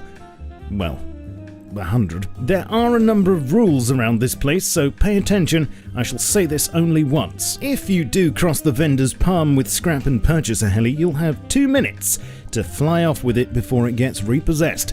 Also, within that 2 minutes, only the player who's bought the chopper will be able to mount it and access its fuel tank. And no, that doesn't extend to your team, just currently. Plus, it will be protected from damage during that time. Now, you might be thinking, hey, the bandit camp has a helipad now. That's jolly handy, I'll use that. But wait, you must remember that customer is king, so although you could use the pad to pop to the shops, if someone buys a heli whilst yours is sitting there, then yours will be destroyed to make way for the new one. You've been warned. Also, with this change to heli acquisition, their decay timers will be extended, although by how much hasn't been decided yet. Now, as safety is the #1 priority in Rust, we need to talk about safe zones, because there are a few changes coming. First of all, the bandit camp is now completely a safe zone, and this is roughly the radius. SAM sites won't target helis within this zone, and things have tightened up here now, as bandits will no longer tolerate drawn weapons. However, it'll no longer be possible to actually draw a weapon inside a safe zone. Animals won't target players who are in the safe zone, and players who are not hostile will take no damage whilst they're inside one, which is bad news for roof campers, and sleepers will be automatically killed after 20 minutes inside a safe zone instead of needing an NPC to find them, so no hide and seek. Lastly, the Safe Zone Sphere is also available as a prefab for map creators. Something else you'll notice if you're observant is that high external wood walls and gates now have updated models with different wire at the top, along with a new dedicated lock position. Wow. But you say, my FPS is already bad enough around the bandit camp. Am I to go down to only 2 frames per year now? Well, you'll be pleased to know that some attempts are being made to mitigate this by, amongst other things, optimizing the wooden cabins and merging the bandits' outfits into a single suit so that they perform better. But we'll just have to see what impact this will have for everyone. A couple of other tweaks this week on staging. Large banners will now decay outside of building priv zones, and small boxes can no longer be deployed inside trees. Oh. There are some new convars for cinematic enthusiasts, which I'll list in the description for you, but basically these let you save and load loadouts onto players and NPCs, rather like a kits command. And as some of you have tweaked from the commits, a new DLC is being worked on, it seems, simply titled Summer DLC, and although we don't have all the details or any visuals yet, you can see it'll include, but not be limited to, water pistols, sunglasses, a pool, a board, and a beach chair. But what else do you think it could include? And do you like the sound of some new fun items, or does this smack of pay to swim? Also, how do you feel about all the changes to safe zones and the bandit camp this week? Unleash your fury in the comments, please. Before you go, please give me a like if you found this video useful. Follow me on Twitch, where I stream 3 times a week, and stay up to date with my content on Twitter, Facebook, Discord, and my Steam group, links below. As always, a massive thank you to my supporters on Patreon who help me to get out of bed on a Friday and make these videos for you. Not literally, that would be creepy, and I'd be honoured to have you join their ranks if you can. I shall catch you all soon, but in the meantime, keep calm and stay rusty. Cheerio. All right, Brian, a cheerio to you, and a nice little update there on the Rust side. Yes. So, do we have time for one more? We've got as much time. I've got as much time as you need, my man. I'm here for you. All right. So let's quickly talk about DayZ, since it's very rare that DayZ actually puts out updates. It is that aren't paid DLC, and so I figured this would be an opportunity to actually show some new content they added to the game. This is the 1.08 update. And so they got a video here showing what that will entail. Peggy 18.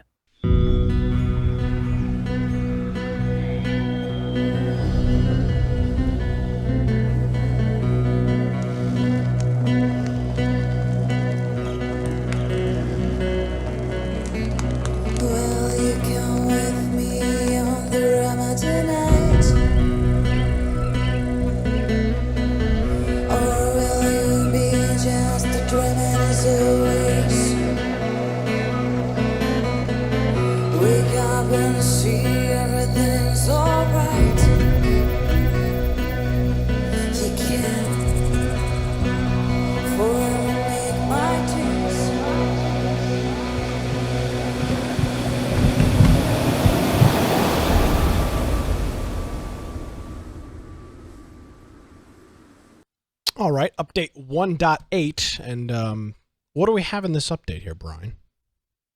All right, so they've added in, first of all, they had that new 22 rifle, and that it's something you actually can, that sporter rifle, you can piece it together and build it. That's pretty cool.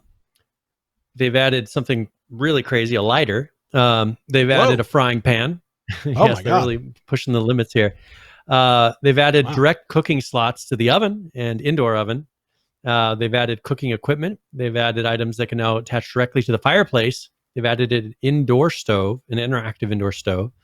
They've added an arena location to Chernarus, a ski resort location to Chernarus, new car wrecks to Chernarus, character sounds for running out of breath, storage containers, tents, watchtowers, fences, ruined containers and tents, canopy tents, color variants to the tents, color variants to the helmets, ballistic helmets, server info in the in-game menu, and the ability to pull dead bodies out of vehicles.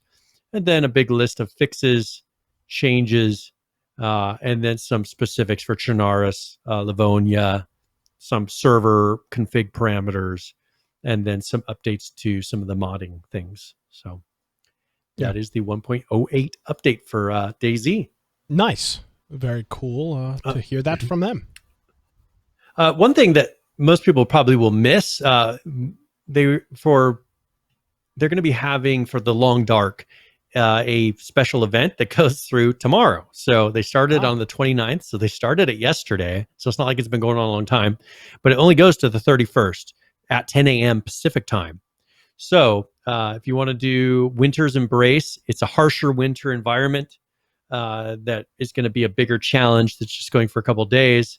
They've added a couple of different food items and some things in there. So if you're interested in trying that out, you want a little bit, if you do play that game and you want something that's a little bit more difficult, more than welcome, check it out. But it only goes until tomorrow. So make sure you hit it right away. All right. Very cool stuff. Thank you very much, Brian. And yeah, check out the Long Dark. Now, by the way, the Steam Summer Sale is happening. We didn't mention that at the beginning of the program. But there is arguably nothing worth buying. Not nothing worth buying. We used to do lists. It's the same if you crap buy this stuff over on a and regular over again. basis, then you'll probably already have it. You have all of it. Yeah. I go on there. That's the problem. I go on there now and it's like, I look and it's like, okay, well, there's nothing really new that I don't already own. So yeah, the sales have lost their lust in the past couple luster. of luster. Yeah. Yes, in the past couple of go arounds, I should say. So I'm just going to mention some other games that have updates. Okay. That we didn't get to. ROE had an update. Mainly, they are overhauling the weapon recoil, and they've implemented that. Dead Side had some updates, an update, and then a hot fix.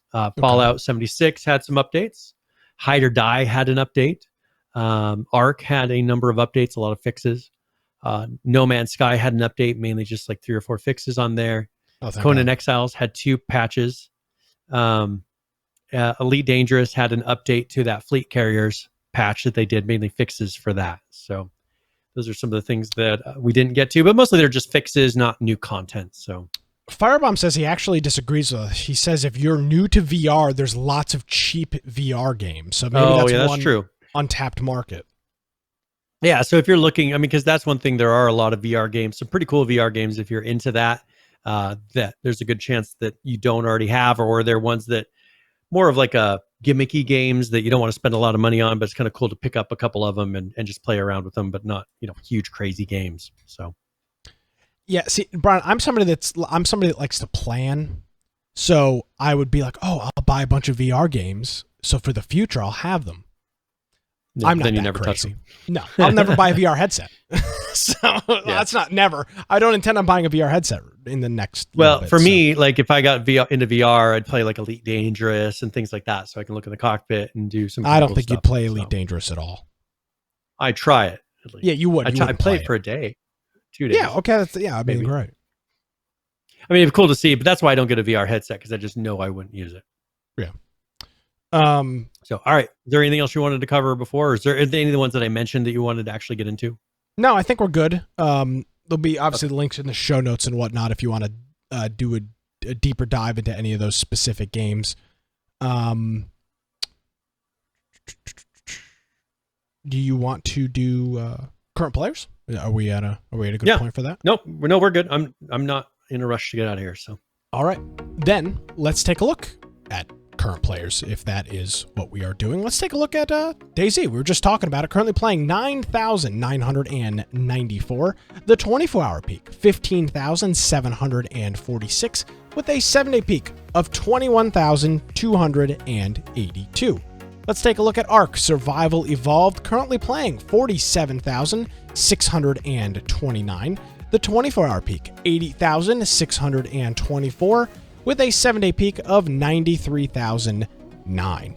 Moving on over to Rust, currently playing this, 41,014, 58,245 is your 24-hour peak, with a 7-day peak of 60,904. And wrapping us up today, hot numbers right off the press here with Alpha 19, currently playing 7 Days to Die, 24,683. Your 24-hour peak and 7-day peak were both hit today at 28,344. 367. That's like more than a doubling of their numbers since this update came out. And I would imagine come this 4th of July weekend, Brian, that those numbers are going to be significantly higher. Let me look real quick and see what their all-time peak is. But let's see. Their 7 Days to Die all-time peak for current players is 37,141. That was 8 months ago, I believe, during Alpha 18. Do you want to predict one way or the other if they can beat that? I think they will. I think they will this time. Yeah. I think they will. I think this is people realize that they're much more stable but remember how sometimes they were a mess. Their alphas, they would be way delayed and they just wouldn't come out. And it's a holiday weekend. I think a lot of people are happier with the recent alphas and how they've been releasing them, how they've been stable, and plus it's a holiday weekend, so I think it'll be good. Well, next week we'll know. 37,141 is the number to beat, and that is current players. Very good. All right, let's go ahead and do tip of the week, and that's where I either give a general gaming tip or one for a specific game. And since we will be geeking out on 7 Days to Die, I figured that would be a good one for tip of the week.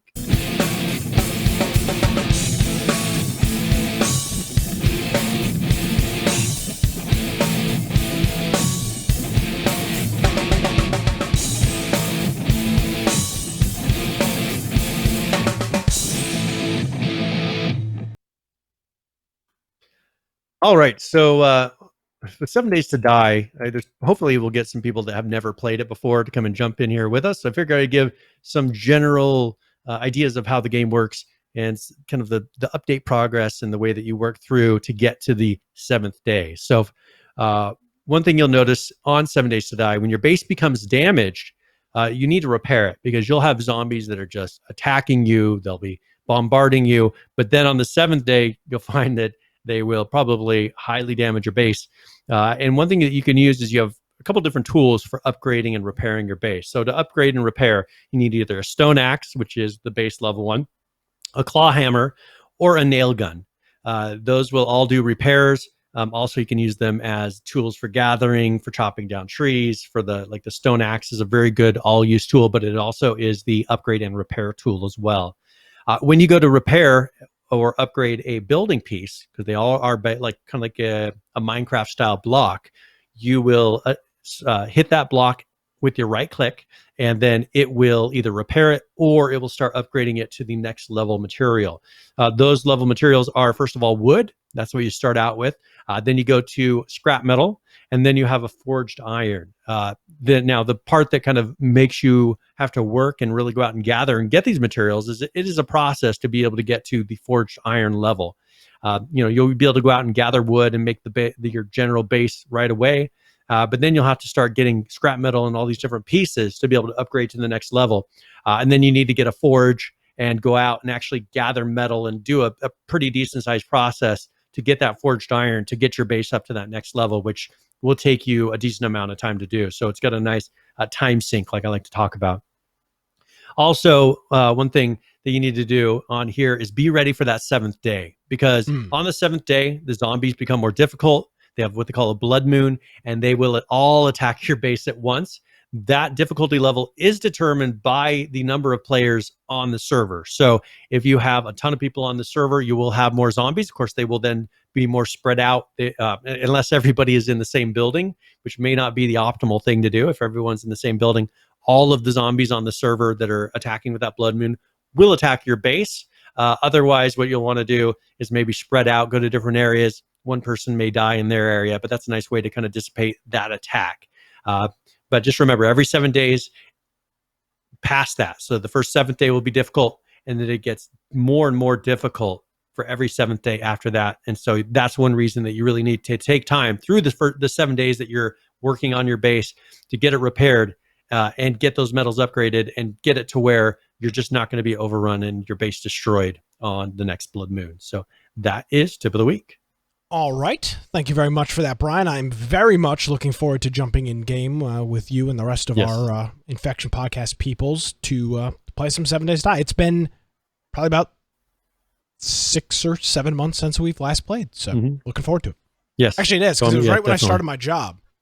which is about 9 months ago. So it was right into that. And there's one, I'm really looking forward to seeing just a lot of the graphical improvements. They've done the UI improvements. It looks like they've done a lot of quality of life changes to this. And I usually wouldn't say, replacing assets and things in the game is quality of life, but they were distracting. I mean, the quality level, the game was a lot of fun, but you'd look at you're always looking past the objects in the game, when we'd make jokes out of it, like the little broccoli that was supposed to be a tree picture or whatever it was, things like that. We'd look past those, but they're really starting to polish that off. And I think that'll be a lot of fun to go in there and experience it with just a little bit more of a realistic look. So, yes, sir. All right. We ready to roll for this game giveaway? Absolutely. What do we got?